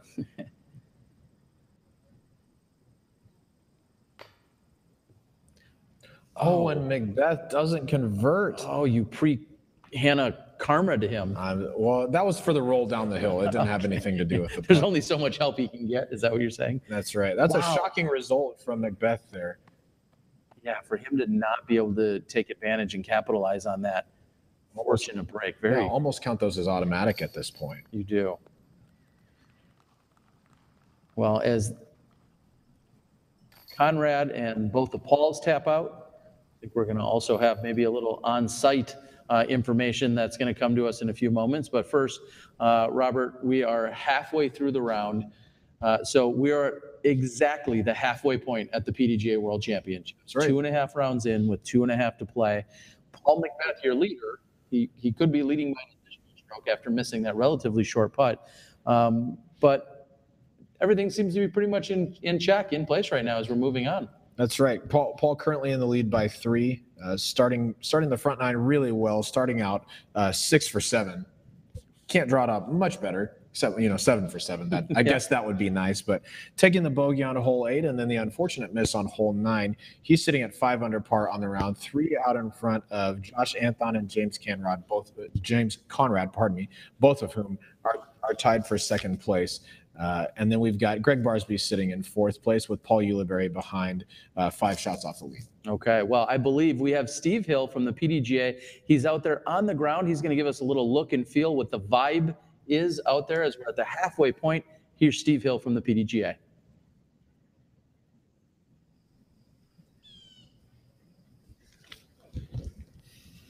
Hey guys, checking in with you back at the booth, circling back to hole 7. I actually talked to James Conrad on the shuttle on the way over here. thinking about the more forehand dominant players that were going to be on the card today. You saw Barsby and McBeth. I go totally for understand. forehand, It's just like forehand, easy birdie. I said, I asked can James, rod. I said, and then that's when I is there realized I had anywhere to here take at Fox Run that not having much of a forehand comes into play? And he specifically mentioned hole 7. That was a big play. Seemed to light a fire on him a little bit. Kind of missed the bid here. But speaking of big putts, Greg Barsby also banging him on the green big time today, so not a surprise to see it here on the green, a hole 9. And enjoy back in the studio. We're going to go catch up with what's happening up there. All right, thank you very much. Steve Hill is, like I said, out on the ground, giving us some in-depth analysis and a little bit of a report from what's taking place out there. James Conrad is going to be second to throw. A moment ago, we watched Greg Barsby throw his tee shot.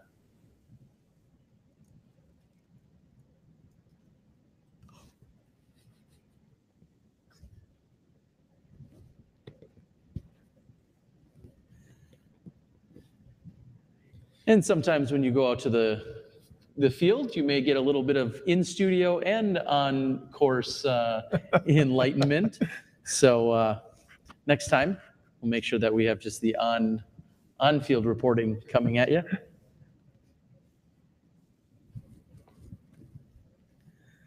Thankfully, we have such polite and well-rounded, respectful individuals here in the studio. Next Is that what to you're me, gonna say? next to me, not me, but next to me, as we see the park job there a moment ago by. All right, and here's Paul McBeth. He's setting up for a forehand, as we mentioned, still in first place, 26 under par. And here comes a roll. Oh no. No way. And the roll has come back to bite him. He's OB. We'll see you on the green.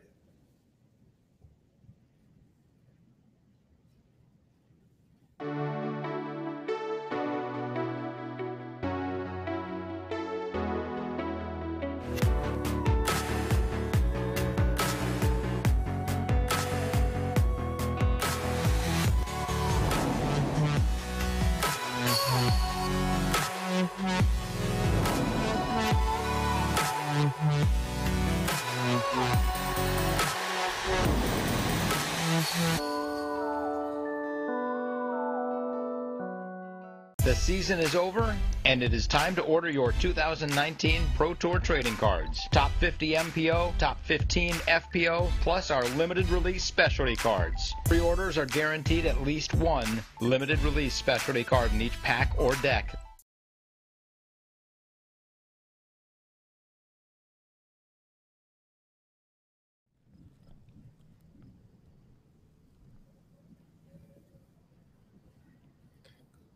After that nasty roll, we've got McBeth putting for par inside circle 1.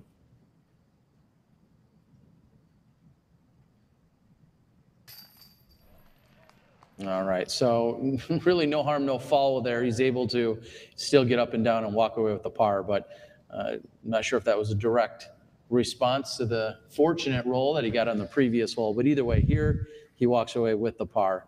I'm going to go ahead and say this is probably one of the easiest holes relative to par. And actually, now that it's on the screen, I love how you guys can just know that I'm wrong. It's this second easiest hole.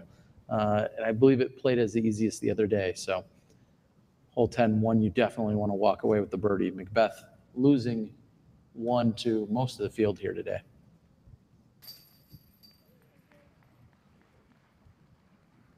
James Conrad is in for his birdie too.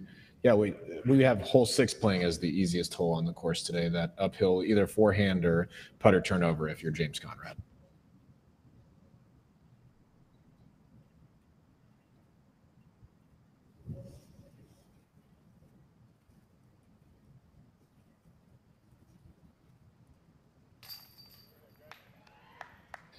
Barsby in for his birdie too. This is one of those holes that if you have a pretty decent forehand, pardon me, that you're expecting to walk away with a birdie on, barring unfortunate rollaways. Exactly. We have a very short walk over to 11. We'll see if there's a backup. But in the meantime, what's the play here, Robert?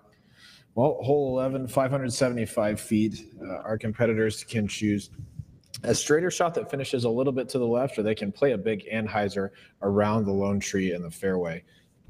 The goal is just to get up as close to the rock wall as possible, and then they're throwing a shot into the mouth down onto the green. The green runs away to OB behind the basket that I believe is inside the circle. So the drive is not the most difficult part on this hole. It is most certainly the upshot. Players looking to card a birdie 3 are either going to have to throw a fantastic drive and then a nice touchy approach, or make something really special happen off of a less than stellar drive.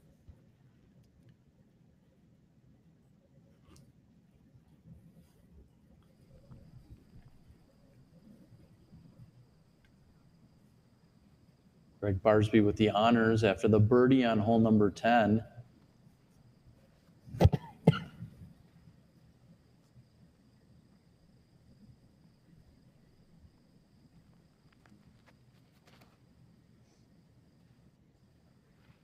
And this is a beautiful line from Barsby.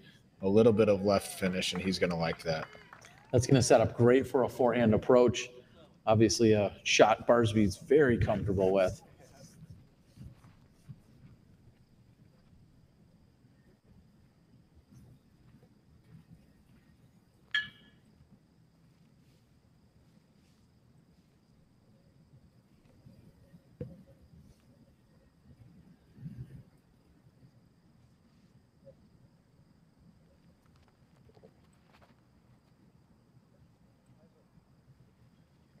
Conrad unleashes on a drive. Looks like that's flown a little bit past Greg Barsby. Good spot in the fairway for him. Out of all of our competitors, Conrad might want to be a little bit more left than the rest of them, because the rest of them are very comfortable with the forehand shot down to the green. James Conrad's going to ideally would like to be just a little bit more left to give his backhand angle, make it a little bit easier, but he's still in good position. That's right. Yeah, the farther left he gets, the more straight his approach can be, instead of having to turn a putter just a little bit.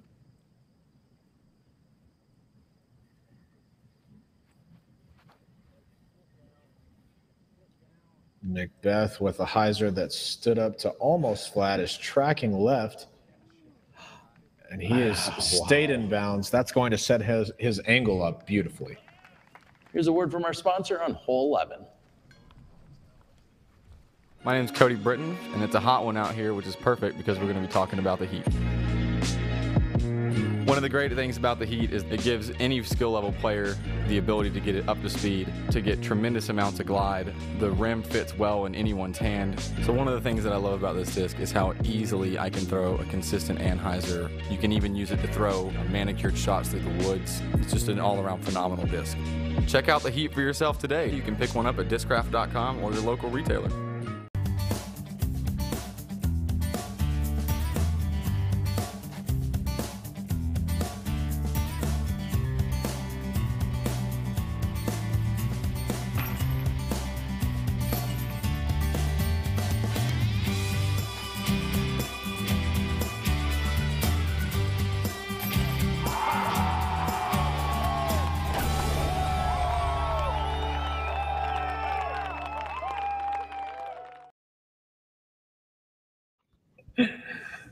Welcome back, everyone. Terry Miller, the Disc Golf Guy, along with Robert McCall. Robert, our audio is on right now. Oh, okay. Thank you. I just want you to know Thanks, that. Terry. Thanks, Johnny. Exactly. Here we have Paul Ulibarri setting up his forehand approach. And I love having a little bit of angle on this to come in right at the, yeah, that's exactly what I was trying to say. Having this come in, you can play, if it comes up short and it skips, it may even skip up, hit, roll down to the pin. You've got a little room to give. Really, it's kind of roulette, though. You're just trying not to hit a tree. And if you do, you hope that it maybe will wobble or skip down to the pin. That's exactly right. Now, there is out of bounds behind the basket that if you fly the basket, more than likely you're going to find that out of bounds area. So this is a really touchy approach shot. If players are throwing either a backhand or a forehand, they really want to kind of keep that nose up so that they can control the distance into the green.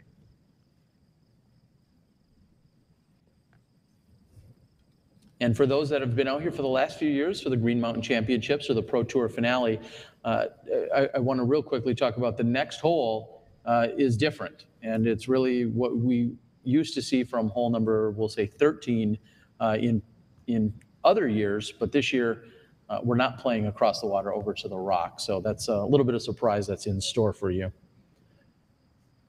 Interesting. Greg Barsby lining up a backhand turnover here as opposed to going with a forehand flick.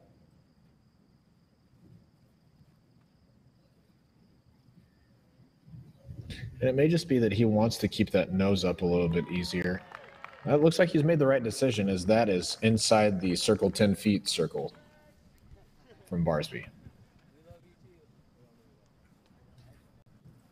Patent pending. Patent pending, yeah. Verbal trademark.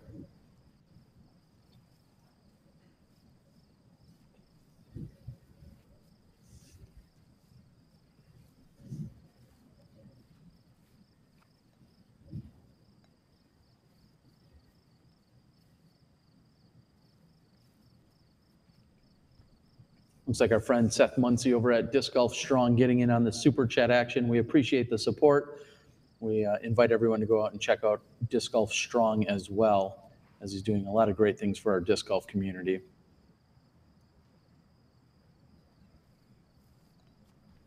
Conrad is hung up short. Now, what I found the other day when I was out there filming is there is actually OB, like you said, there's OB long of the basket.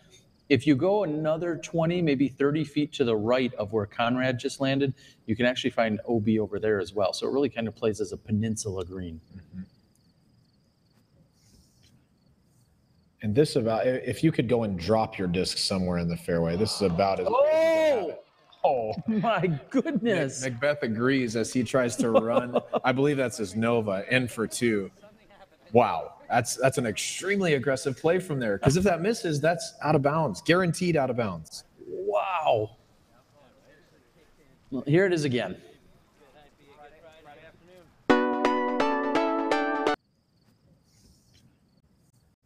And this about, if you could go and drop your disc somewhere in the fairway, this is about as... Oh, my goodness. McBeth agrees as he tries to run. I believe that's his...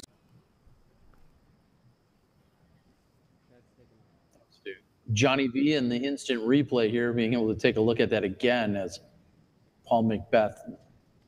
I mean, if those baskets would just catch better. I mean, yeah, you know, maybe the baskets are too big. Who even makes these baskets? In all seriousness, obviously just left side, but a great shot there by Paul McBeth.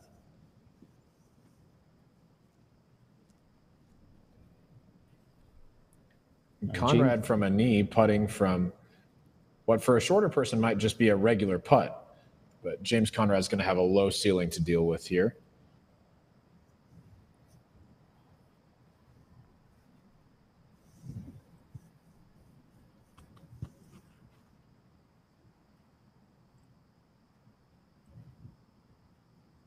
This hole playing as the 13th hardest hole on the day, so 6th easiest hole on the course, playing at a 3.8 scoring average.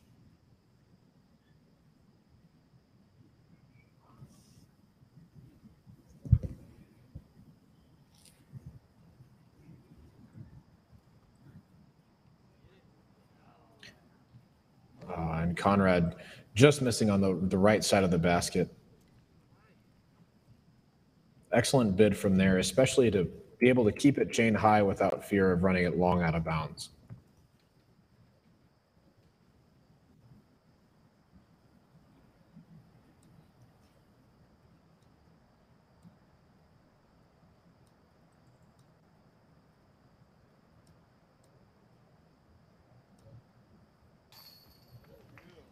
Ulibarri in for a textbook 3.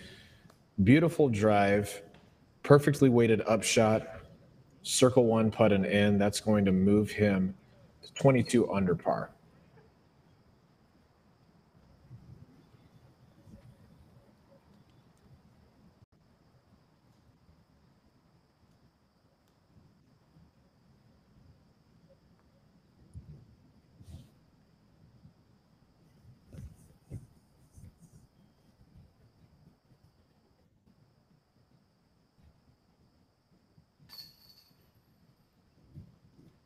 And Conrad is in for his par 4.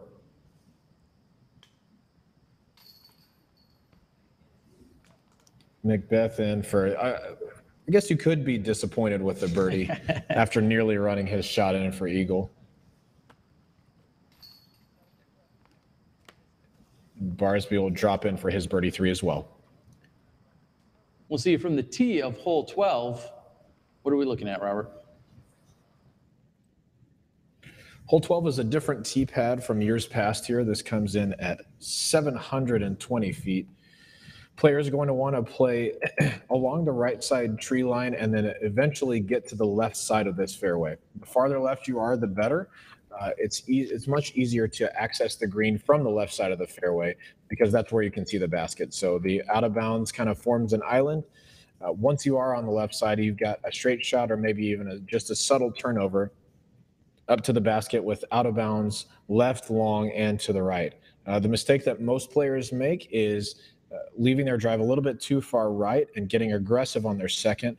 Once they do that, a lot of times they don't have enough turn and end up going out of bounds left. So both the tee shot and the approach, vitally important to scoring here on hole 12.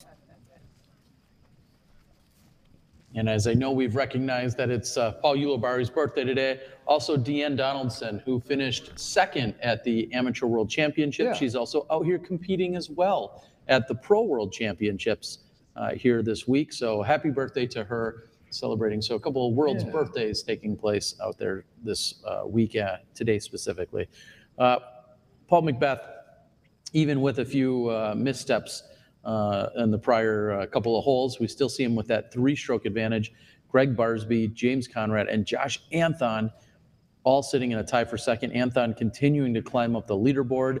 I know that Josh's wife and family are at home watching the action as well as it all unfolds. So welcome, Amanda, and to the 2 little ones. Josh becoming a father for a second time just a few weeks ago, actually. So great to see him out here competing this weekend. That's awesome. And playing well, as per usual. Josh is a fantastic player. 8 under through 12 today.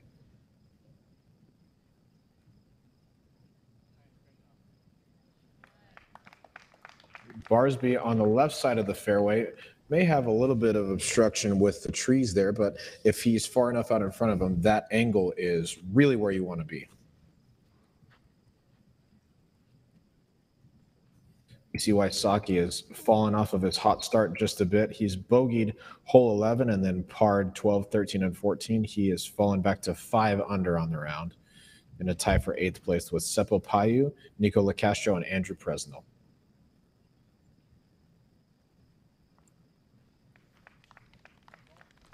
Ulibarri's drive getting nearly as close to the OB as you really want to be. That's going to, since he's taken such an aggressive tee shot, that's going to set up a much easier second shot.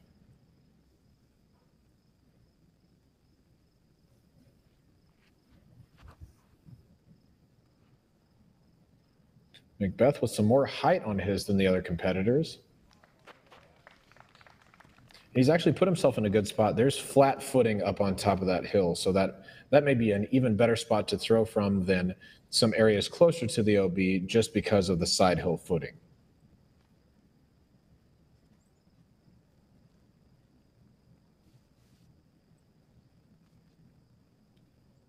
Happy birthday to one of our viewers, Smashies out there, Paul Nesbitt.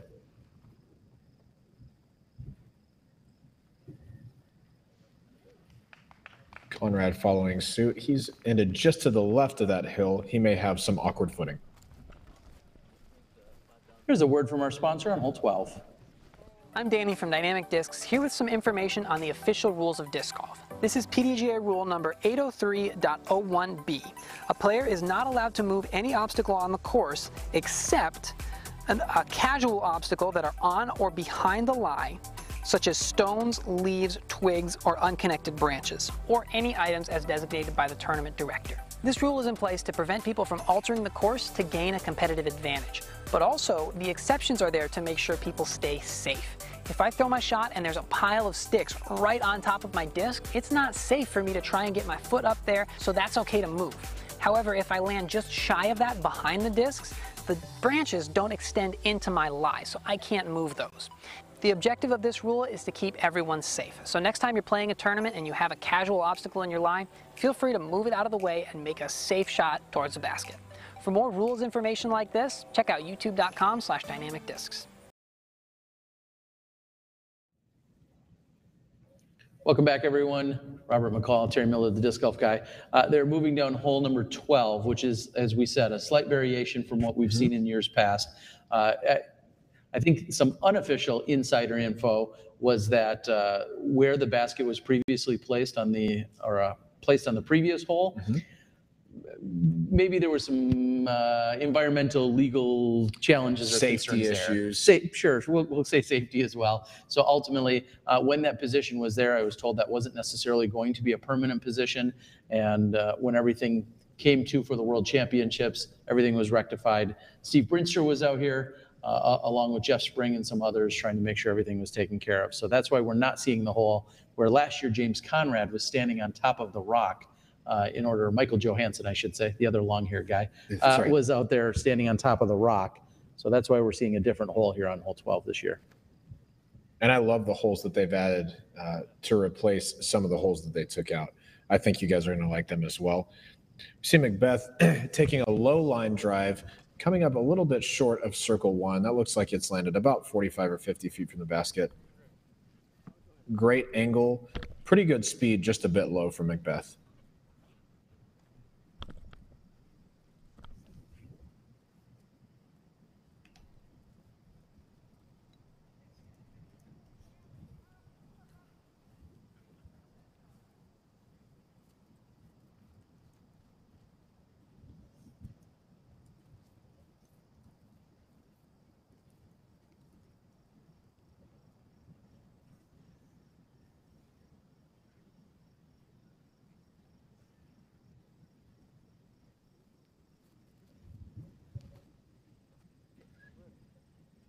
James Conrad has thrown a beautiful angle, but also just not the height that you really need. I'm not sure there's enough room for it to flex out with how much angle or, the height that he had, as you were saying. The other day I watched Paige Pierce from this exact same spot, obviously throwing to the exact same pin, just lace one all the way up there to give herself inside the circle putt, which she ultimately didn't convert on. But watching Paige throw with such accuracy and distance here on a hole like this, always impressive. Yeah, we always talk about pound for pound, she's one of the farthest throwers in the game, but you don't really understand until you play with her or you watch her throw, and you see that the hole measures at 430 feet, and she's getting there. She can put a disc out there with the best of them. It's really fun to watch.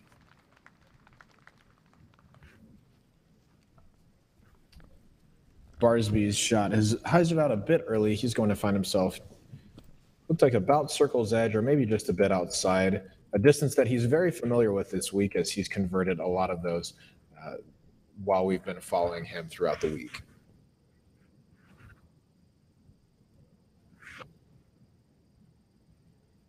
Ulibarri with the longest drive of the bunch has a relatively obscured angle. He's wanting this disc to flex back toward the basket. It's hung out on the right side and trickled. It looks like ultimately back in bounds. That would have been a tragedy for that to stay out as he threw such a great drive. He will be in bounds, putting from right around circle one's edge for his look at birdie 3. As they move down the fairway, we might have another word from our sponsor. Let's see.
back with James Conrad, putting from about 80 feet from the basket.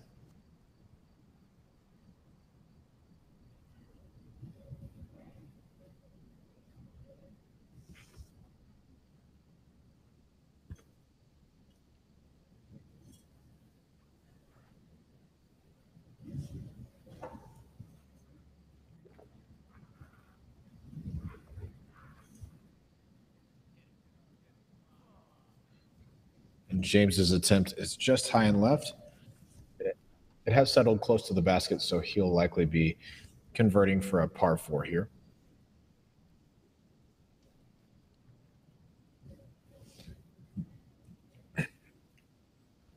McBeth from 10 feet inside James Conrad, circle 2's edge, 66 feet.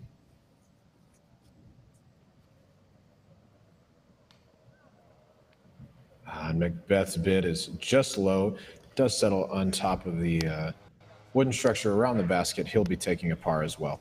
Yeah, had they not elevated that, that would have been it. Definitely made it. I bet he was playing to last year's basket. I'm guessing he was.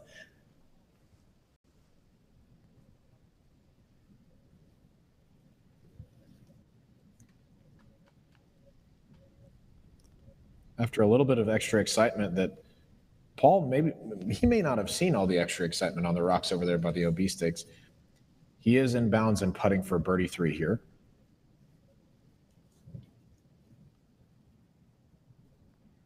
We are going to have a very lengthy walk as we exit hole 12 and move over to 13. I think we're going to check in with a few words from our sponsors. We'll also be able to give you a little heads up as to what we're seeing from the scores. This is Ulibarri for his birdie 3.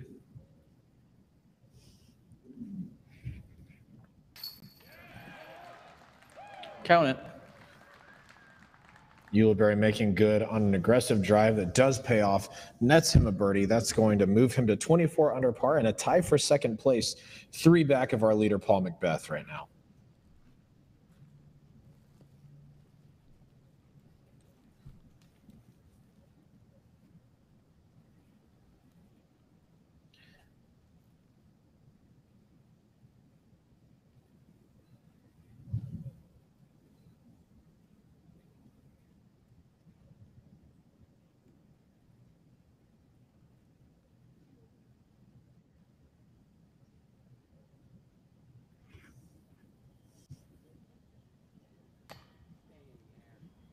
Barsby's attempt needed 1 more inch of height, and he'd have found the bottom of the basket.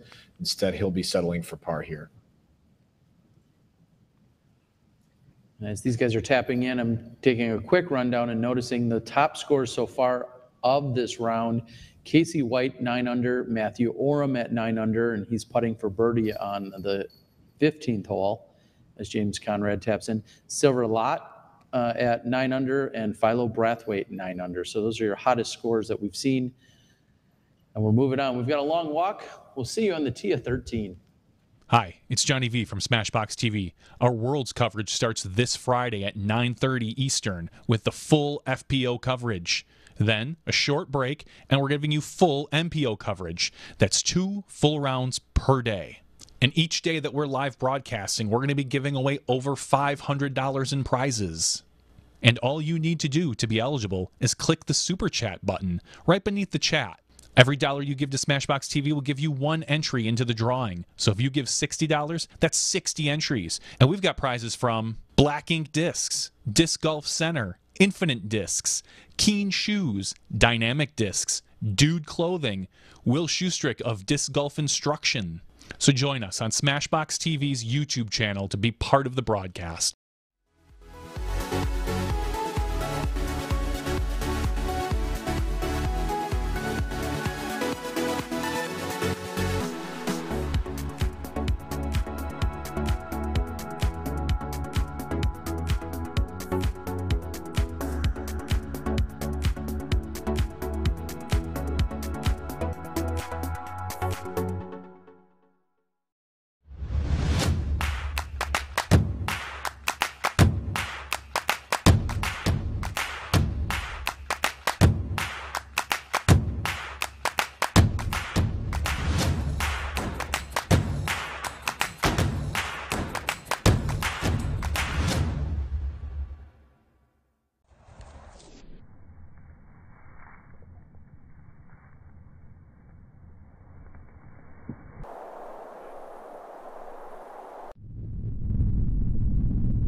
I'm Danny from Dynamic Discs, here with some information on the official rules of disc golf. Rule 813.01F says that all discs used in play, except mini marker discs, must be uniquely marked. What does this mean? A uniquely marked disc usually means it has your name on it somewhere or your initials, something that says that disc is yours. It can be as small as a dot on the bottom or a full-on signature on the front of the disc. The purpose of this is that if somebody else happens to buy the exact same disc as you and you both throw to a similar spot on the fairway, you need to be able to tell your disc apart. That doesn't mean just knowing what the stamp and the disc is, because somebody else can go buy the same disc with the same stamp. You have to have something on there that points it out as yours. Now, this rule doesn't come into play very often, but it's really important to know which discs is yours in case the event does arise. For more rules information like this, head to youtube.com/dynamicdiscs.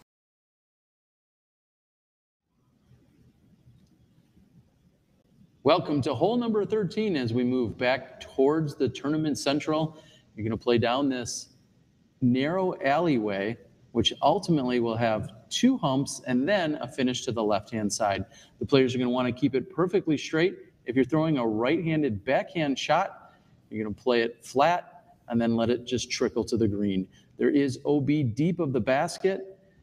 You're going to need to hold off on your power when approaching here on hole number 13. There's typically a backup in the next few holes, so make sure you're taking your time. You're playing this one slow and consistently after your long walk from 12. Thank you to CCDG for the whole preview drone footage.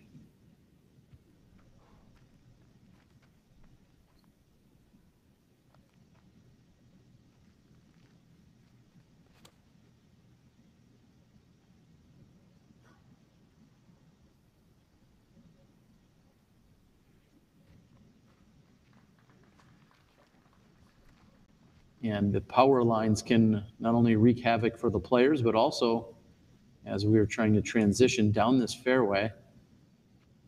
Paul Ulibarri's thrown, and next to tee will be Greg Barsby.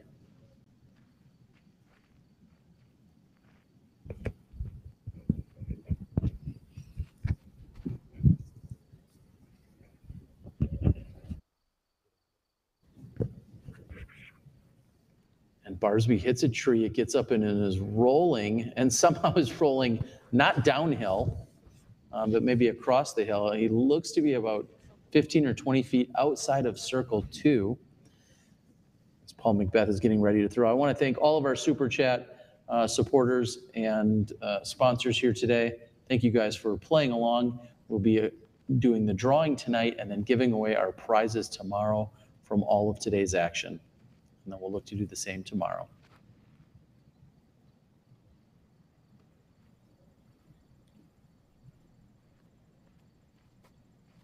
And Paul McBeth is going to be tight on that left-hand side. He probably will have a straddle, but it will be obstructed for his putt. This is James Conrad.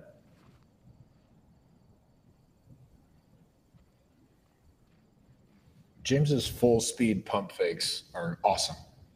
Yeah, James Conrad and Chris Dickerson. I think that should be part of becoming a cameraman, is to go out there and have some kind of official test to see who gets pump faked more. That's right. Chris Dickerson is up there as well with people who pump fake too much. Maybe not too much, but extremely realistically. All right. We'll see you on the green.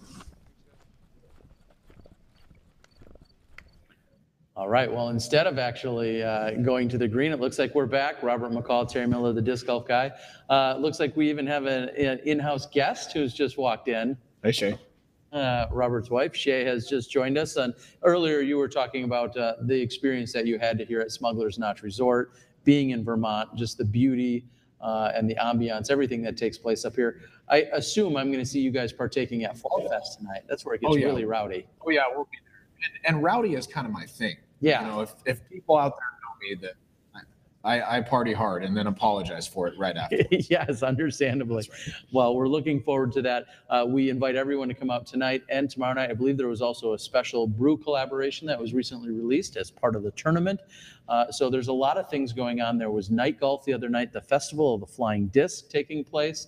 And there's even recording going on for what might ultimately be seen on a TV network for outdoor TV. So lots of media, lots of things taking place this week, and some world champions are going to be crowned. Just 2 of them, but 2 very important ones. Only the 2, but definitely 2 of the most important. This is just such a great place to be. Can't speak highly enough of it. So glad to be here. James Conrad, who sits at 24 under par in that tie with Greg Barsby and Paul Ulibarri. Oh, and a solid run. I think he's going to walk away with a par.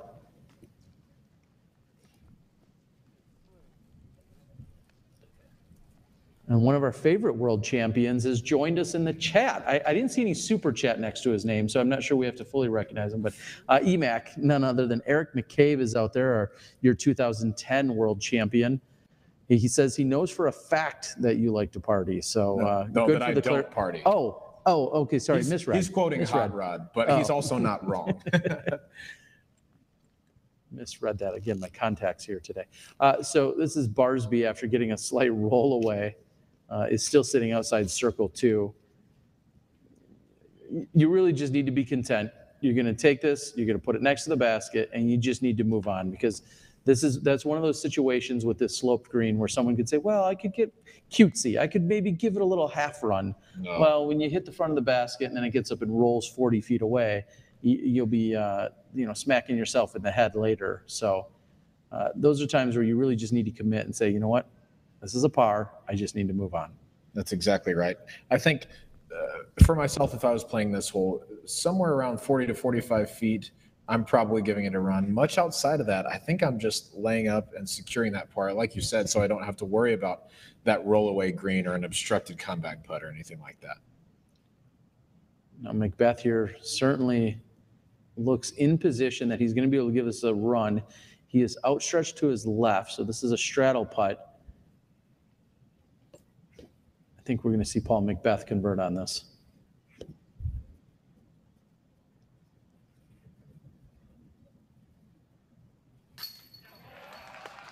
And wow. Caster's curse be darned.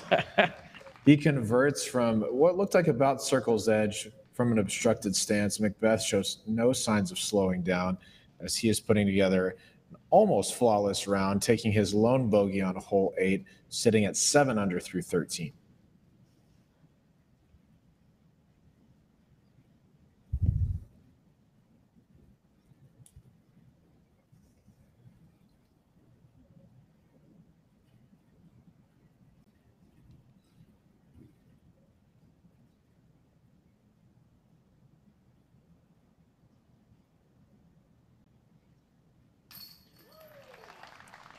Paul Ulibarri, solid putting stroke. That's going to keep him in his tie for second as he moves to 25 under par and continuing to climb up the leaderboard. He's moved up 5 positions into a tie for second. Josh Anthon, 9 under par with a bogey-free round going. Josh Anthon currently tied for second at the moment. Wow.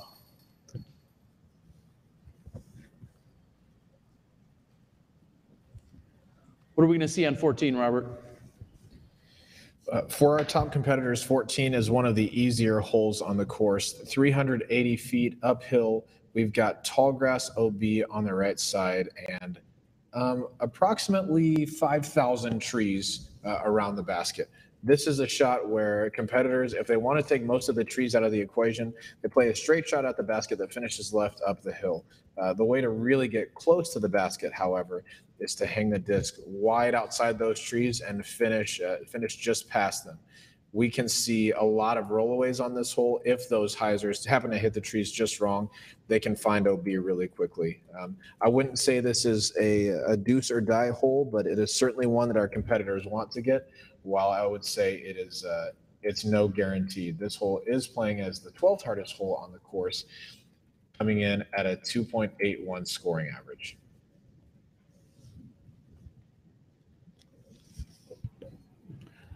Oh, and an additional super chatter. All we got to do is call them out. Apparently, Eric McCabe getting in on it. Eric's hoping to win some of that sweet DD merchandise that I know we've got in store. That's one of the many prizes that will be given out. Maybe he could even win a disc with his own name on it. Wouldn't that be swell? That would be so cool. I bet he doesn't have very many of those. I doubt it. Here's Paul Ulibarri playing the hyzer out over the OB. And right now you're just hoping for the right skip or non-skip and roll whenever these discs come in. You said this might be one of the easier holes. However, there is a little bit of luck that comes into this play. When they're coming in, it's usually with a somewhat of a sharp hyzer, and whether they hit a tree and roll or if they get on edge after hitting the hillside and roll, both can come into play. And McBeth's hanging this out really wide. Wow, and that is a huge miscue from McBeth. Did that hit the power line? Is that?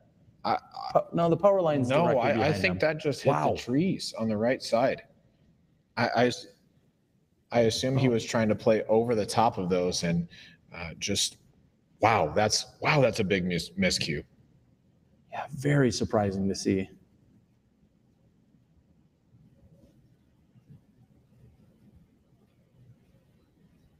Oh yeah. And those are the type of shots that you really like to see, really low and straight into the gap. That gives you the lowest chance of rolling away down to that OB.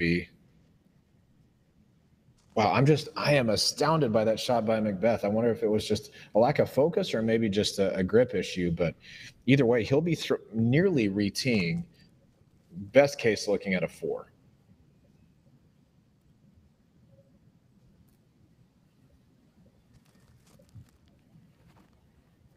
Oh, and look at James this. has thrown low as well. He needs that to carry the tall grass. Oh, no. And it has not at all. We've got 2 players nearly re-teeing here on hole 14.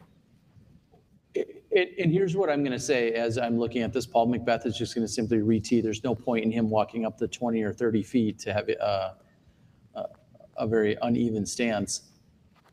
Throwing slightly uphill with a slope tee pad can make all the difference. And I think that's exactly what we saw by possibly McBeth and Conrad. It's a little bit of an awkward thing to do if you were to go out to any course and try and run even with even the slightest bit uphill. It can really throw off some of your timing, and looks like it got the best of both of them here. We may have some like pass as well. I think these guys have made the right decision in re-teeing instead of moving up to the OB. They don't gain much distance, but they are used to that spot. Exactly. All right, now we'll hear a word from our sponsor on 14 before we get to the green.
Are you guys looking for a disc that flies pretty straight? I would recommend the Avenger SS. I really like this disc because it's a nice straight fairway driver. What I would recommend for anybody looking for a nice straight drive is a disc that's slightly understable, where you can throw it out at a hyzer flip, let it fly, but it's still gonna come back. If you try and throw anything that's overstable, you're gonna have to crank it too hard, and now you're going against that whole straight flight that you're looking for. So if you're looking for that nice straight driver right out of the box, give the Avenger SS a try.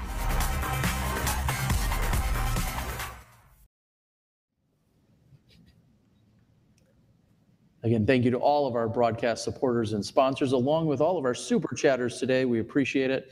And Robert and I were just talking offline a moment ago about how odd it really feels to not have Nate and Val here at the World Championships. Of course, they're staples at the Worlds.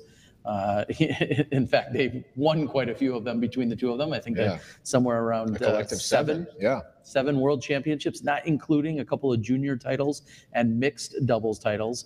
I know my good friend Dave Wastebloom always wants me to mention both him and Val taking down the mixed doubles amateur world championships. There we go. So there you go, Dave. Put an asterisk by it for world championships. I mean, they did work during that week. So, but it is unfortunate. Many of you have asked where they're at.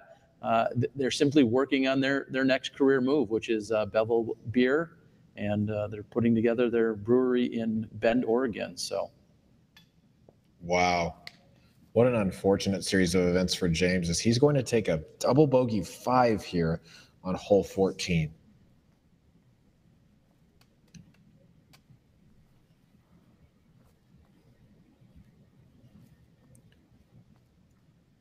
Paul Ulibarri can make a move here on a couple of his card mates by taking a birdie here.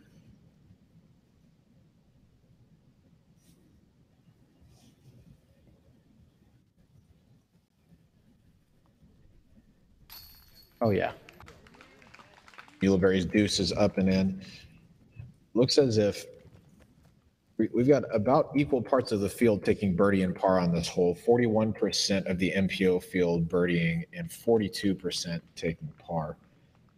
Only a couple of double bogeys or worse, and we're going to add at least one to that here.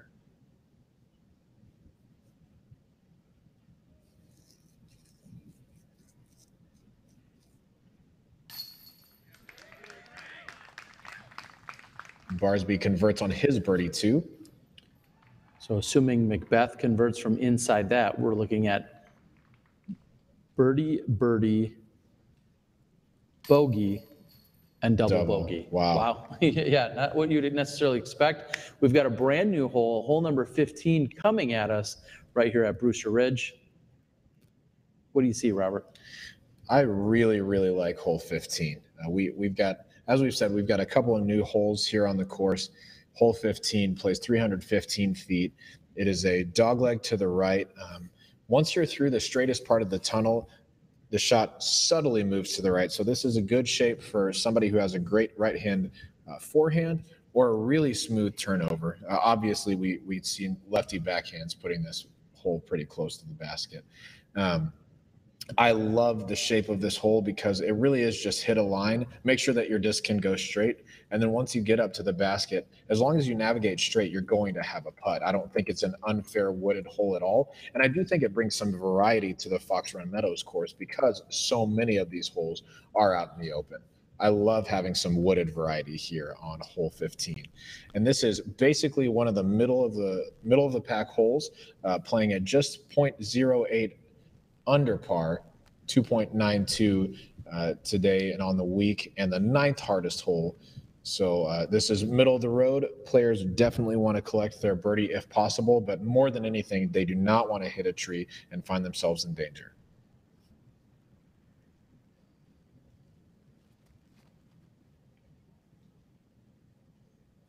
Ulibarri is throwing a clean forehand, looking for a skip, and he just catches the backside of the tunnel. He hasn't left himself in a bad spot at all. That will be a pretty easy 3 from there. That was a great looking line. I think we're going to see forehands probably from the likely 3 in Barsby, Paul, and Paul.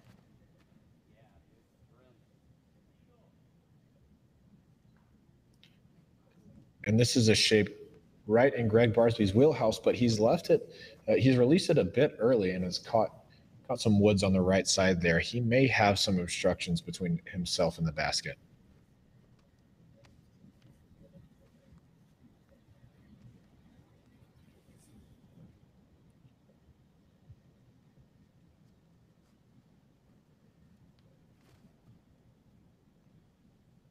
McBeth's forehand comes out smooth. Oh, it looked like it hit the exact same tree that Ulibarri did, and by that orange flag right there, that gives us an idea that he's about at circle 2's edge, which is 66 feet.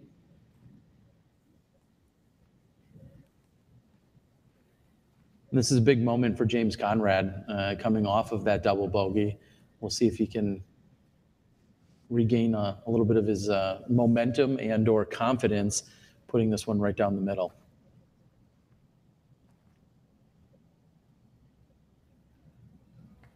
Conrad's turnover catches a similar set of trees and settles right near Paul McBeth's.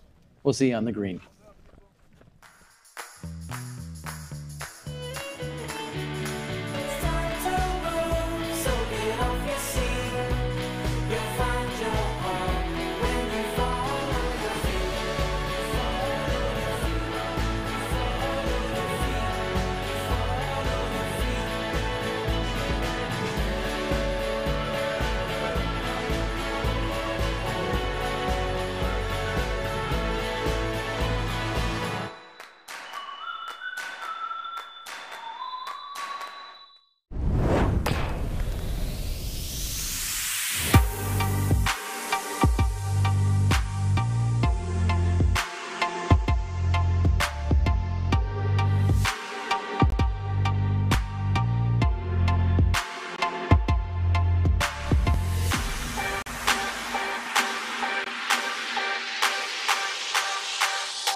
As we wait for James Conrad to get into position, or actually might it be McBeth first? No, it's going to be Conrad. Dixon, this seems like a relatively easy My name's hole. Robert. Oh, I'm sorry, Robert. Robert, this seems relatively. Did you in fact birdie this? Did you play it earlier? I have birdied this hole twice in both of the practice rounds that I've played. Wow. But my name's Robert. I don't know if we covered that. Okay. I did want to clarify really quickly. We've seen some chatter on the board about Paul Ulibarri's name, and I've asked Paul Ulibarri specifically in person to make sure that I was going to say it correctly, and he said he's fine with Ulibarri or Ulibarri. It's just not Ulibarri or Ulibarri. So, in case you're wondering out on the board, if the man himself doesn't care how it's said, I'm going to continue saying it how I want to, as long as it's one of his accepted methods.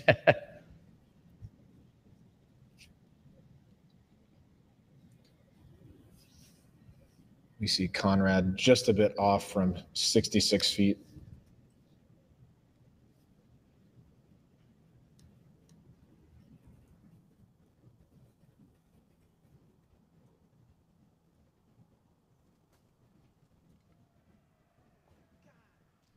And McBeth's putter just hyzers out in front, leaving him 15 or 20 feet.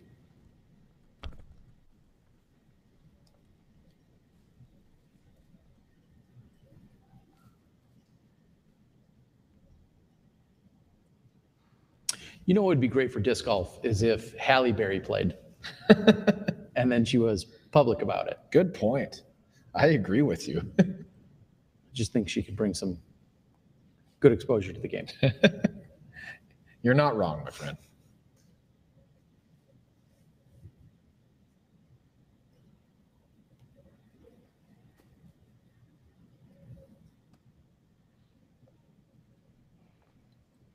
Barsby's bid is just a bit low, leaving only Ulibarri for his look at a birdie 2 here. Yeah, I think it's pretty safe to say. I mean, of course, I hope that he makes this, but assuming he doesn't, it looks like we're going to have 4 very similar drives, resulting in 4 pars here on hole number 16. 15. Correction, 15.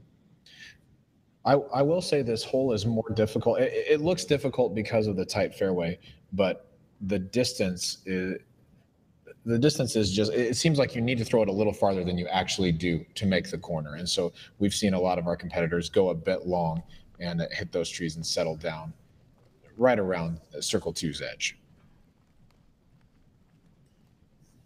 The next question is if there is a backup or not on hole number 16. Hole 16 has a completely different look to it this year. They also carved that one out of this wooded area, and it's an incredibly challenging par 4. Greg Barsby's worried about wrapping it up on 15 here first.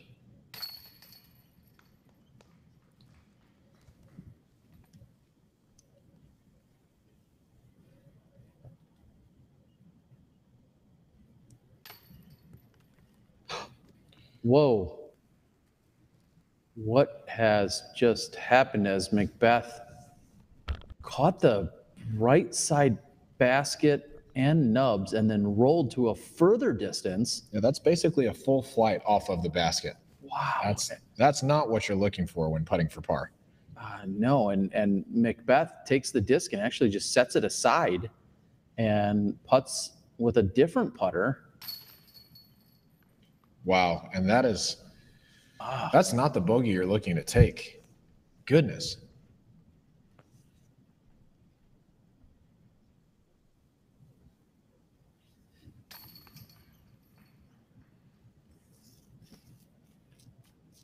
Wow, what a turn of events! I'm shocked. That is okay. I'd have bet the house on that. Yeah, and he has a little extra time to think about it because we're backed up on 16. What are we going to see, Robert?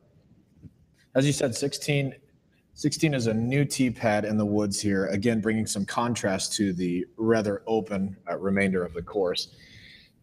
16 is a shot. The tee shot is just throw it straight. Make sure it's in the middle. You want to get about where the drone is right now off your tee to give yourself a look at a birdie 3, although this is playing as the most difficult hole relative to par, coming in at a scoring average of 4.53. 10% of the field taking birdie, which is a larger percentage than hole 8, which we talked about being so difficult earlier. We've got 49% of our players taking par, but we see 7% of our players taking triple bogey or worse. And so this is the sort of hole that can bite you if you don't put your drive in a great spot. The play here is just, like I said, something really straight, settles softly in the fairway, and then you can attack the green if you want to from there. I think we'll see a lot of players in, let's say, suboptimal position off the drive, just play for a 4, not really worry about getting aggressive and bringing bigger numbers into play. You really have to take your medicine, and you have to be smart about your play here if you're out of position, as you're saying. And speaking of positions, Paul Ulibarri with that hole has now officially brought himself into a tie for first place with Paul McBeth here during our 3rd round of the World Championships. I don't want to say quite happy birthday yet, but the fact that you're tied for the lead at the World Championships on your birthday is kind of a special moment. And Josh Anthon and Greg Barsby just a single stroke off. So this is incredibly tight. And Greg Barsby lacing the drive here on 16. Picture perfect. Wow. A1 position. Barsby's going to love that. He's got a wide, as wide open a look as you can really have on this hole for his look at a birdie 3.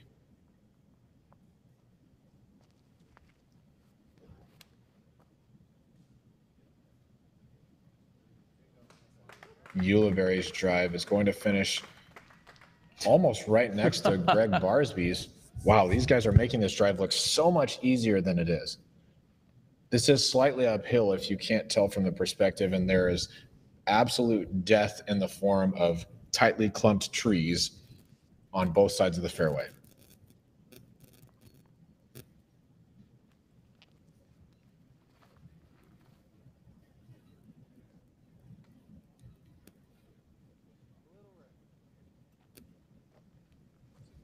James ends up on the left side of the fairway, but looks as if he'll have a decent angle out as well.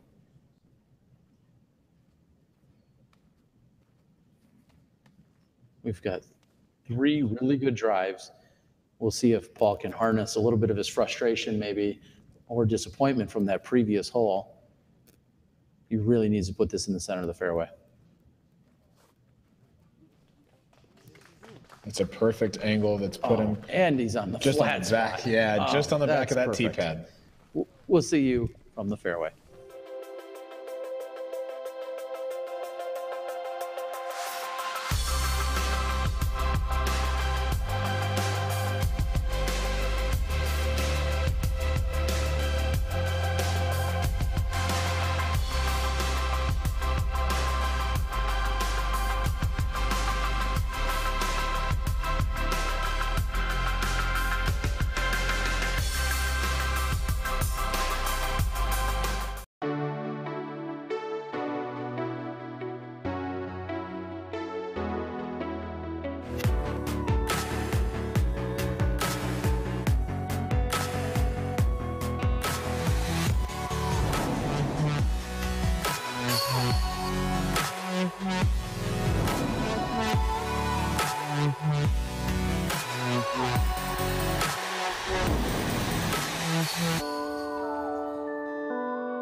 So the question of the day, Robert, obviously is top 3 pizza toppings that the chat board needs to know. Well, I mean, if the chat wants to know, I'm a pepperoni, portobello mushrooms, bell peppers guy. Okay. No pineapple ever. And I know there's going to be people on the board who think, yeah, pineapple, and I'm just going to tell you that you're wrong. No. You think pineapple? Pineapple. You're so silly. Ham, pineapple, jalapenos, black olives, green olives. Oh yeah. You got to get at it. No on all of those. I don't like olives anyway. So. Well, you just be quiet. Yeah, so right. James Conrad's going to take a peek here and see what he's got. Now, we were discussing just how great these drives were. It looks like now that we've gotten all the way up on James' drive, he does have this tree and a little bit of the hillside to contend with. They are now, if he wants to pitch out, this is an easy 4 all day long. Yes. The question is, how much does he want to bite off right here? And I've got to say, from watching Paige Pierce and a number of the women play, you really have to be careful because you don't want to try and take off too much and throw yourself out of bounds, which you could very easily do. When James, I mean, he's probably saying to himself, I didn't drive here all the way from Virginia to lay up. So he takes a really skinny gap to put himself inside circle 2. Now, if you haven't played this hole before, I'm not sure I can accurately convey how great these drives are. These are incredible drives that have put themselves, oh my goodness, just in such a perfect spot. Almost as if they put a tee here for you. Yeah. Oh, wait, there's McBeth on the tee.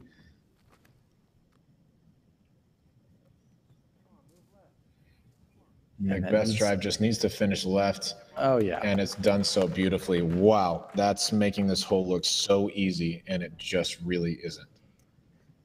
Just left enough to be right, I tell you. You're not the worst, but you might be the worst. Of course, our other 2 remaining card mates would love to duplicate that effort. And they're in really good position. Once you start pushing this right-hand side, though, you may need to flex something. You saw Paul McBeth pretty much go straight to have it just finish left. I'm not sure if Barsby's going to have to flex anything, maybe give it a slight turnover just to get out of the mouth here. Jeremy Colling said the other day, why is there OB out here? This hole's tough enough. Yeah, no, that's true.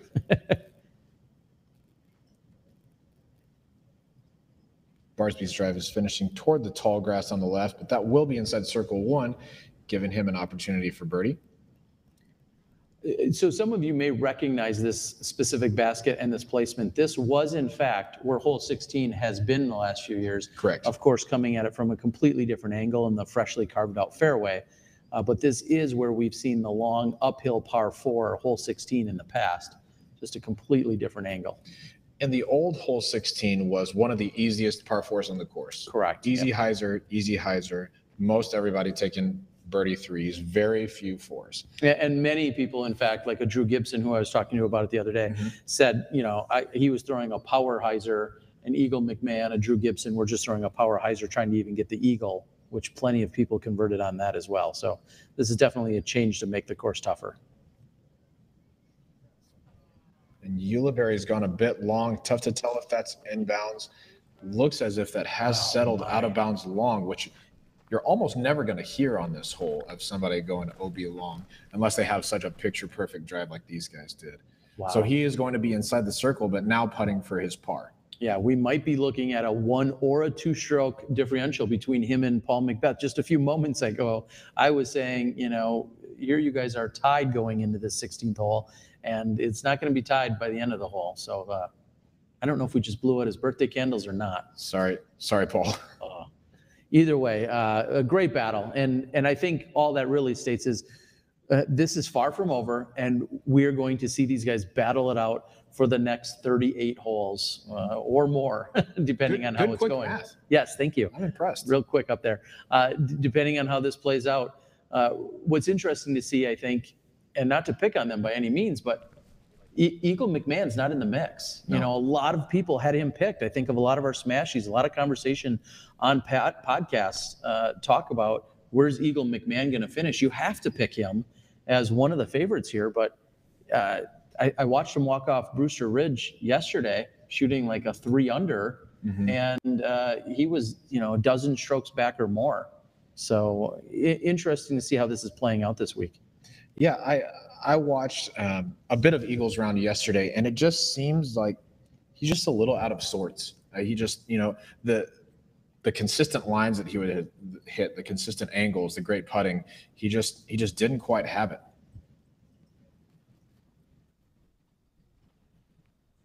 James has just left. He's going to settle a bit deep of the basket. Par is not a bad score here at all. I know that these guys are always looking for birdie, but par is going to be just fine here.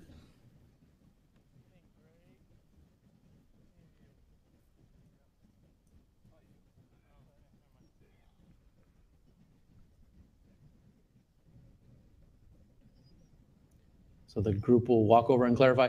Here's a real quick interjection. If your disc is near OB and you don't let the group come and confirm whether it's in or out, it could be presumed as then being out of bounds. So if you're ever close or you're uncertain, or your group might be even remotely uncertain as to if you're inbounds or not, call over your group members, let them see and confirm whether the disc is in or out before you just proceed. Because if you're really close and you just step up and throw, the rule states that you could be considered out of bounds if you're not getting that confirmation from the other players. That's right.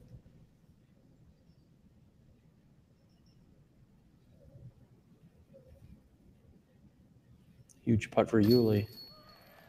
Yeah. All right. Great concentration to just walk away with the par. And par's a score that most players would be happy to take on this hole. In a similar sense, during the opening round when we saw Kelvin Heimberg shoot his 11 under, he actually had gone OB to the right by about 38 feet and then made that putt to save his par after going OB.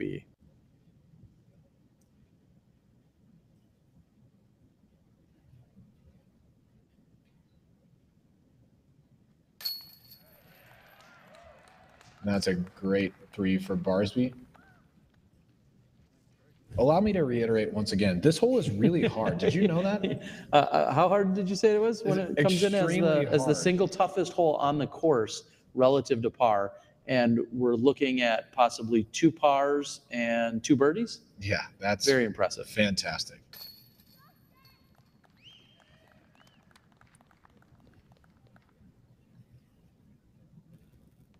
McBeth with the tap in. Wow.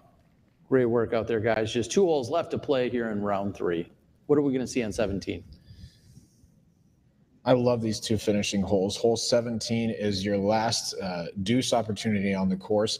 Right-hand, backhand players are going to play a hyzer out around these trees that finishes down to the left, and this fairway slopes down to a green on the left side as well. The basket is surrounded by OB, and it's really easy to find it if you leave your drive too high or too straight, or honestly just don't throw it perfectly. This is a great 2 to get, but it's easy to get loose with your tee shot and find out of bounds. If you leave it just a bit short, you've got a death putt running away at tall grass OB with no guarantee of making that comeback putt. And so I really like this hole. I think it's well designed. If you're a lefty, you can take a big hyzer out over all of the OB, but we'll see 4 righty backhands here. And to say that this hole is backhand friendly, I watched Sarah Holcomb throw it yesterday and park it with a backhand. So definitely the shot you want to make, and that's only in reference to Sarah really likes to go to that backhand when it's the most obvious choice, and she feels that that's the way to do it. Well, this hole certainly calls for that.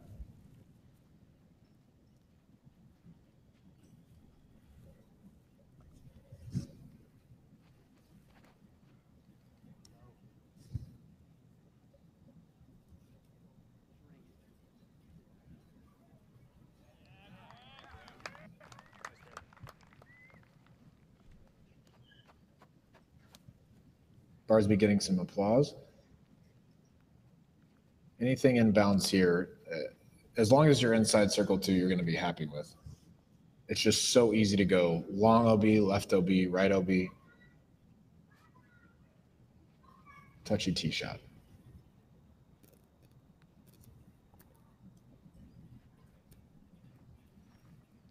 McBeth thinks it's a pretty easy tee shot. Yeah, no problems there. As I'm also seeing Matt Oram is in the clubhouse with a 10 under today.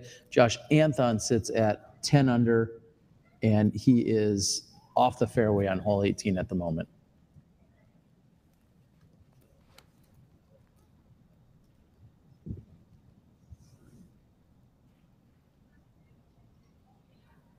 Ulibarri is tracking nicely, and he'll find himself inside circle 1, approximately 25 feet from the basket.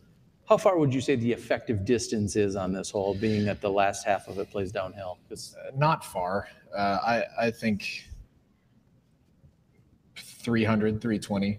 Oh. It really isn't far. It's just a nice smooth, for these guys, probably an overstable fairway driver or even an overstable mid-range.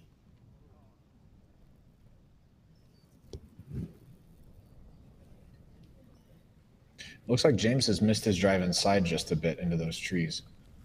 We'll see on the green.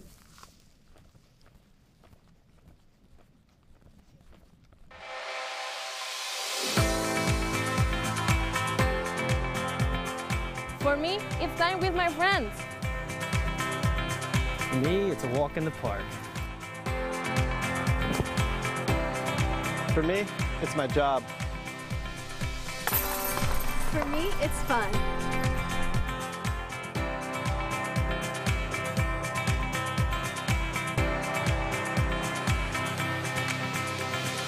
My name's Cody Britton, and it's a hot one out here, which is perfect because we're going to be talking about the heat.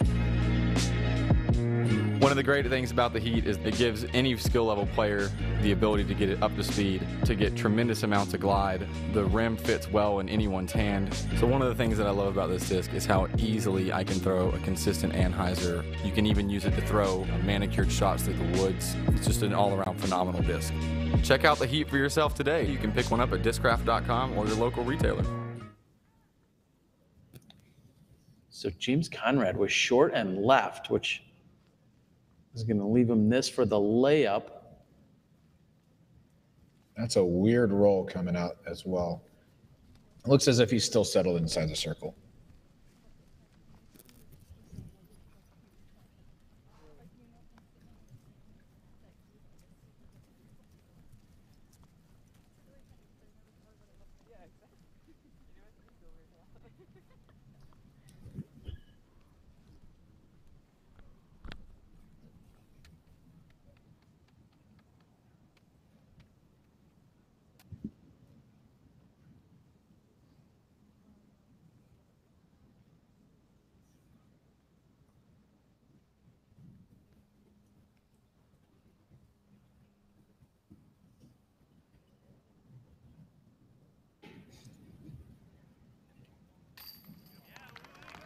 Oh yeah, routine for Paul Ulibarri. And Paul trying to, well, momentarily, he's going to bring himself back into that tie for first place, trying to secure his spot in first or second, hopefully by the end of the round here today.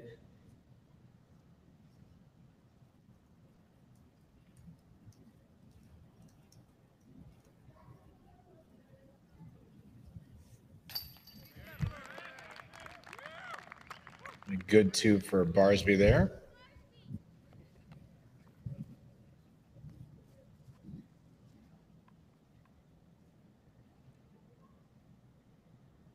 Paul McBeth is yet to throw his second shot. This is Conrad for three. And right in the center of the chains. So McBeth and Ulibarri at the moment are tied.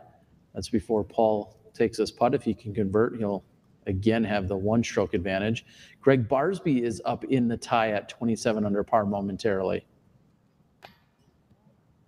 Oh my goodness. Oh, wow. Is this the worst putting round McBeth's had in a while? It has to be, right? I mean, wow. Paul McBeth. We're moving on to hole 18. Yeah, you just don't see that. Wow. Anyway, we are on to our final hole here, hole 18, 775 feet, a great finishing hole. Downhill all the way to the basket. This hole moves to the right, and the ideal tee shot for our competitors today is just going to be nice hyzer out over the OB that lands safe in the fairway. That's going to set them up for either a huge hyzer over the trees on the right or a forehand around the left side to get into the green. Players want to be sensitive of the distance on their upshot because the green does run away to out of bounds behind the basket, and the basket is a bit elevated. Our competitors today who can really throw far on golf lines, for those guys, a great drive is going to be by the tree in the middle of the fairway. We saw Calvin Heimberg put a disc just past that tree. We saw several people put disc just shy of that, and that just leaves a wide open upshot, routine look at a birdie 3. Well, speaking of looks, we're going to find that tomorrow our final round card, our fourth round card in terms of who's going to be there is Paul Ulibarri, Paul McBeth, Greg Barsby, and Josh Anthon. That's who we're going to see ultimately tomorrow, unless somebody takes a quadruple bogey or something even crazier than that. But there is a little separation between Josh Anthon in 4th and Nico LaCastro. Anthon sits at 26. Uli, McBeth, and Barsby all sit at 27 under par. So this is who you're going to see for tomorrow's lead card when we bring you the action in the afternoon over at Brewster Ridge.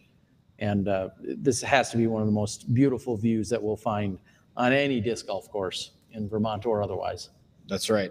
And one thing that I'm excited about as a fan of disc golf for this World Championships is that it seems like we've got more parity in the field than we have in years past. We've got more people who could win than we've seen in years past. And I, just as a fan, I love to be able to see more people up there at the top battling it out. And I've loved this World Championship so far. We're in a beautiful place on beautiful courses, and we've got some guys excelling under their pressure, and some guys not having their best day. And this is a good line for Barsby. He needs it to beat that, just that tree. That's perfect. He's going to be in the fairway, set up for a nice, easy forehand approach to the green. As I'm looking down at the scores, seeing that Ricky Wysocki, our defending 2-time world champion, is certainly not out of it. He shot a 7 under today and sits at 22 under, currently 5 off the pace. Ulibarri with a little bit more conservative angle than Barsby. Headed back left, looking for the fat spot in the fairway, but he gets an unfortunate skip, and that is going to end up out of bounds. Wow.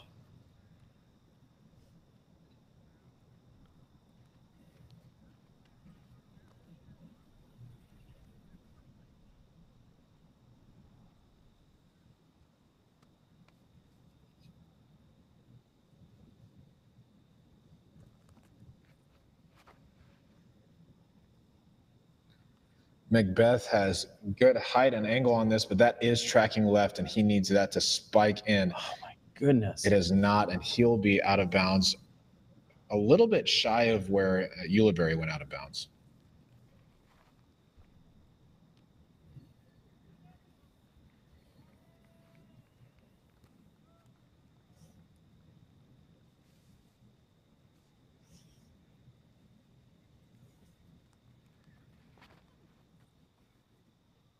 Conrad has put a flatter angle on his, and this is looking perfect to find the fairway.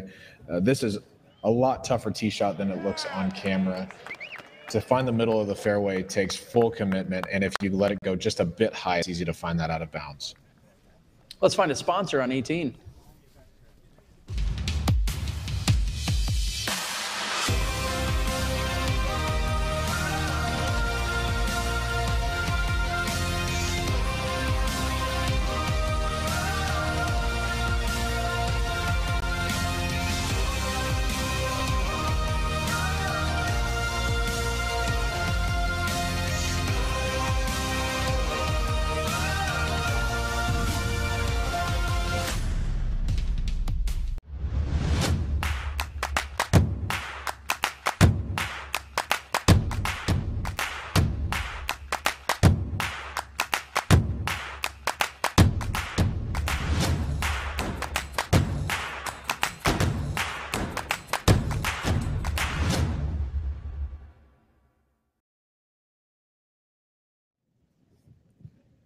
Robert McCall, along with Terry Miller, the disc golf guy, and we're moving down hole number 18.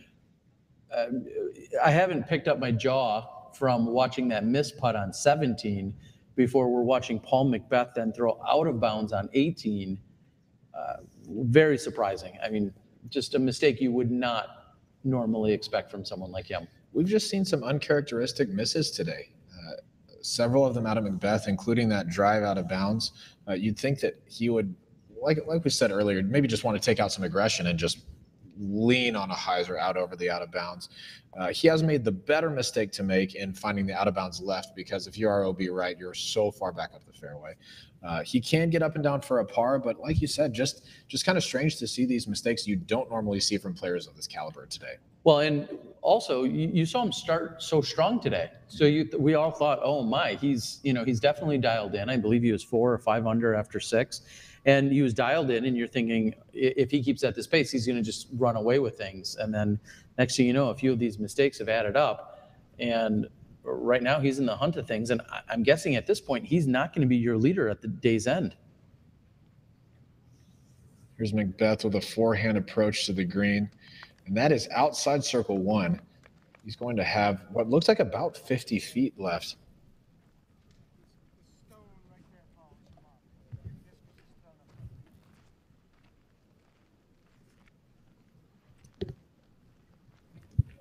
And Josh Anthon staying clean today, having 0 bogeys. He makes his putt from 38 feet on the 18th hole to walk away with the OB4. So Josh Anthon, no bogeys today, comes up just 1 short of the course record.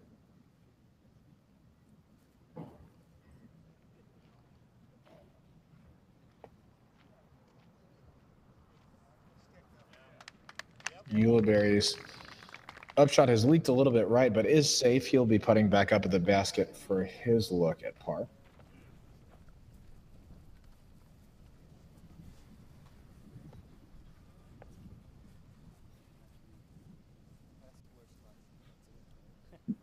Looking at UDisc, we see Nico LaCastro from holes 9 through 18 didn't have a single par.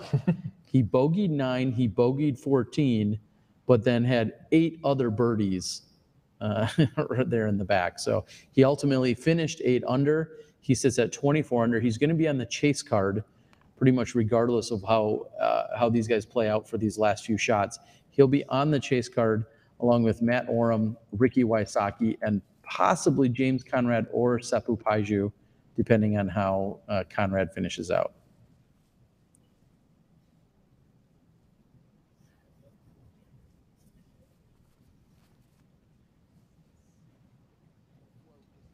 Barsby keeps his forehand low and tight to the tree, and he's skipped up inside the circle. He's got a great opportunity for birdie 3 to take the outright lead here at the World Championships.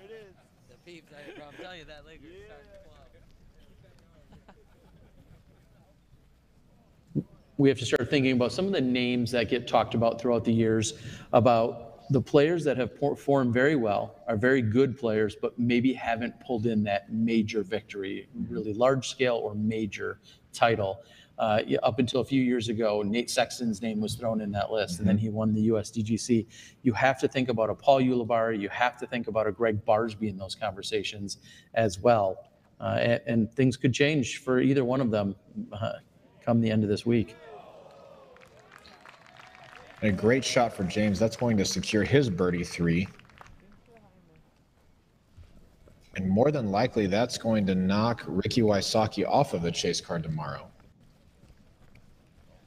I think in that conversation as well, as you're talking about, Terry, you obviously have to include Josh Anthon, who finished second at how many worlds in a row? Three consecutive world championships, including that epic playoff battle that went on with Avery Jenkins in 2010.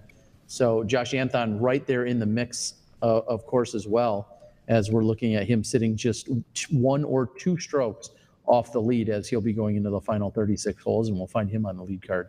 Here's McBeth to save par. And the only way he doesn't stay on the lead card is if this goes horribly wrong and goes OB. More than likely, he takes a 5 and stays on the lead card.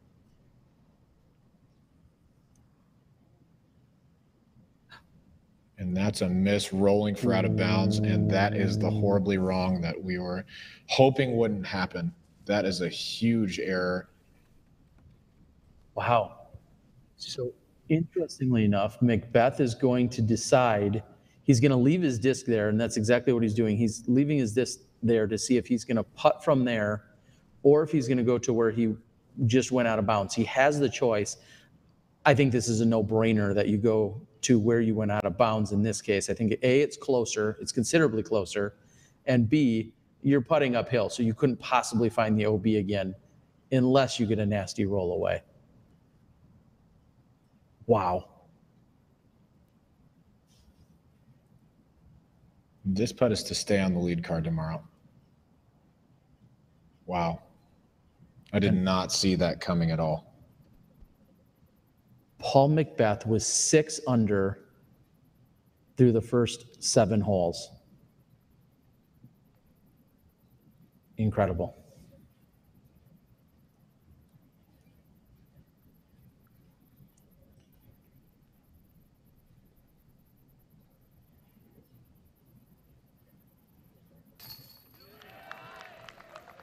Meanwhile, the birthday boy, Paul Ulibarri, puts in, and Paul Ulibarri is going to find himself tomorrow on the lead card here at the World Championships. He currently sits at 27 under par. Greg Barsby looking for the outright lead here at the Worlds. If he converts this putt, which looks like it might be the most amount of wind we've seen all week. That's exactly right. And for a putter with natural hyzer like Greg Barsby, that right to left wind is the most intimidating wind he could putt into. This is for the outright lead at the World Championships.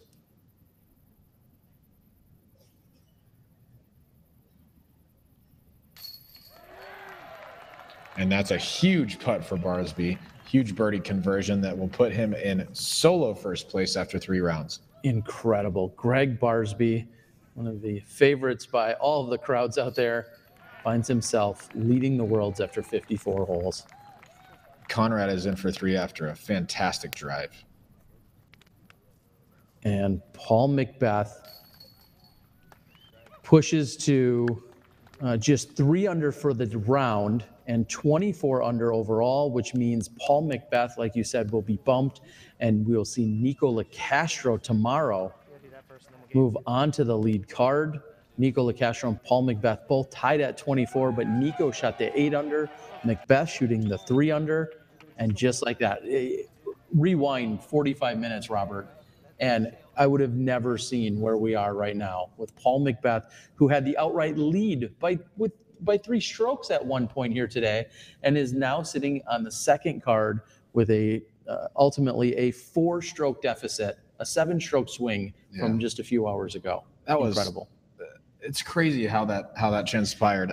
Like you said, the McBeth's been one of the best players, if not the best player in the world over the last who knows how many years. I mean, the picture of consistency, always making the simple things look really easy, and just didn't have it those last couple of holes. Few missed putts that might have messed with his confidence a bit, and then just call it an error in judgment, call it too aggressive, or call it just missing that putt, and then a really unfortunate roll out of bounds. And that's going to knock him down to a tie for 4th place, 4 shots off the pace, and on chase card. I would be willing to bet tomorrow he's coming out with some fire. I think he's going to be really upset with how this finished out and want to make up some ground. Well, and speaking to the rest of the scorecard, some stellar play, of course. You have to look at Paul Ulibarri, who had a very, very solid round. He just had that hiccup on hole number 7. He went OB twice. He ultimately takes the double bogey 7 on hole number 7, the second most difficult hole on the course, but is right there, just 1 stroke off the pace. Josh Anthon keeping it clean throughout the entire round, no bogeys. He hits a putt from 38 feet. That puts him on the lead card and just takes him 1 stroke off of the hot round here, found out at this course. So he shoots the 10 under. And then, like we said, Paul McBeth and Nico LaCastro. James Conrad struggling a little bit today.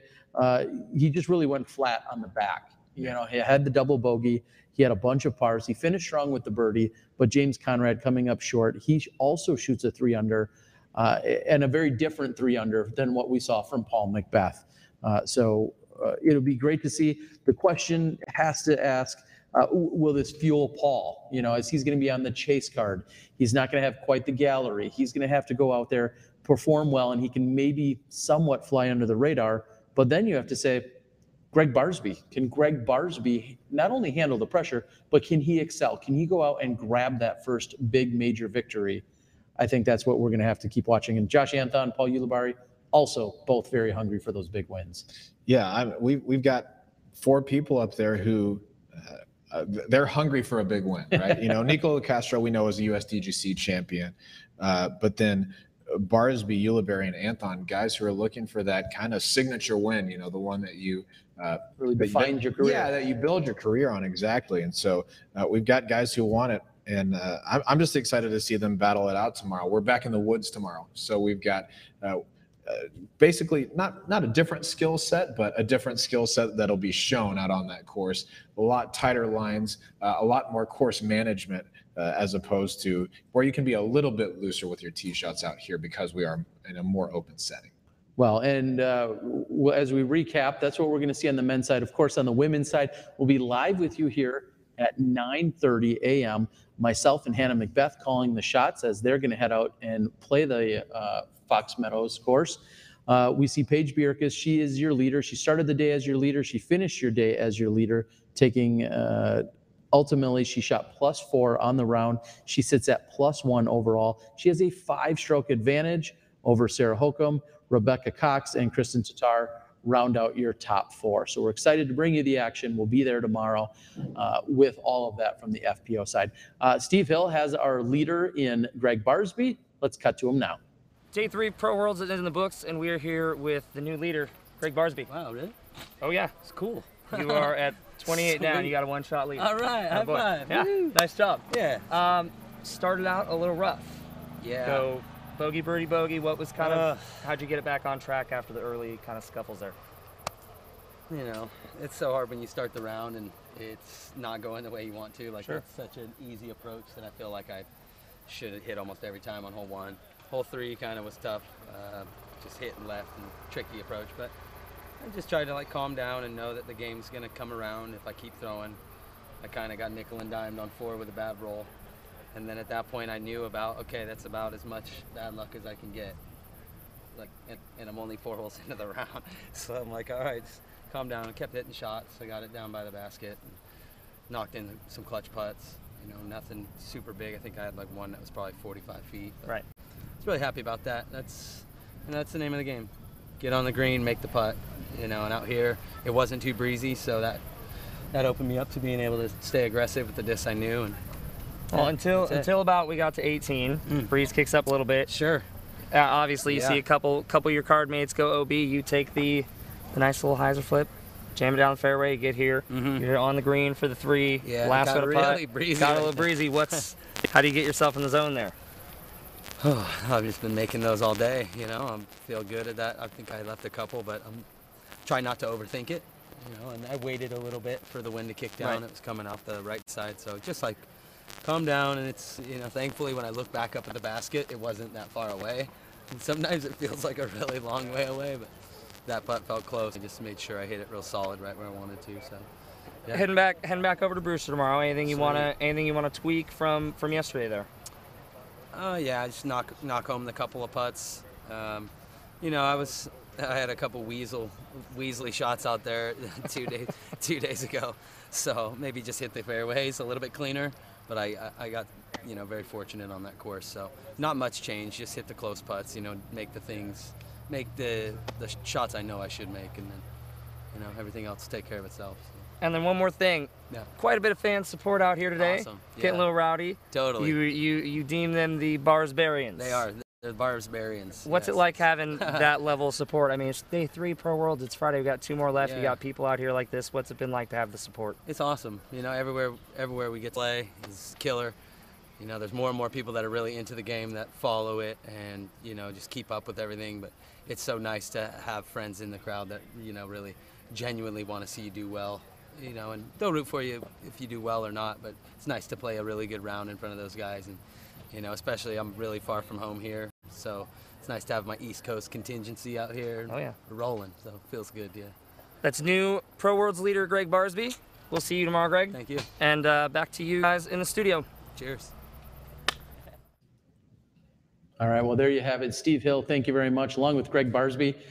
Greg didn't even know he was in the lead, so you must be in the zone and you must be having fun out there if you don't even know you're leading the World Championships. That's right, especially when you have a group of fans called the Barsbarians. Yes. Come on, that's excellent.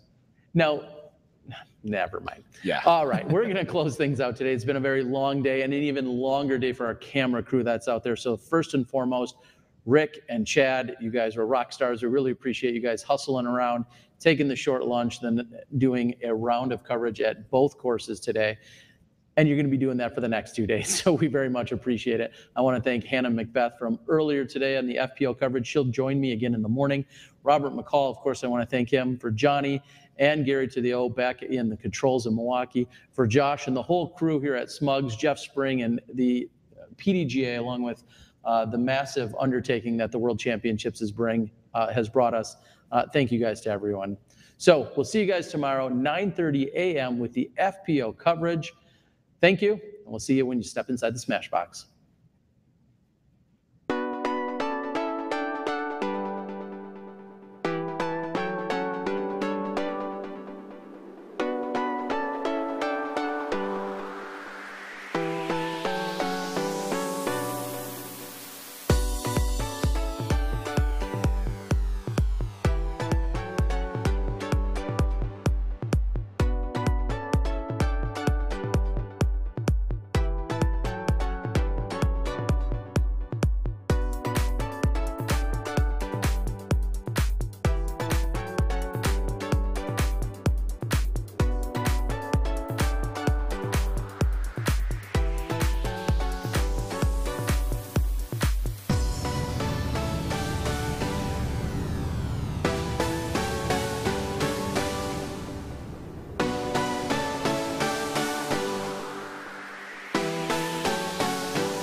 birdie conversion that will put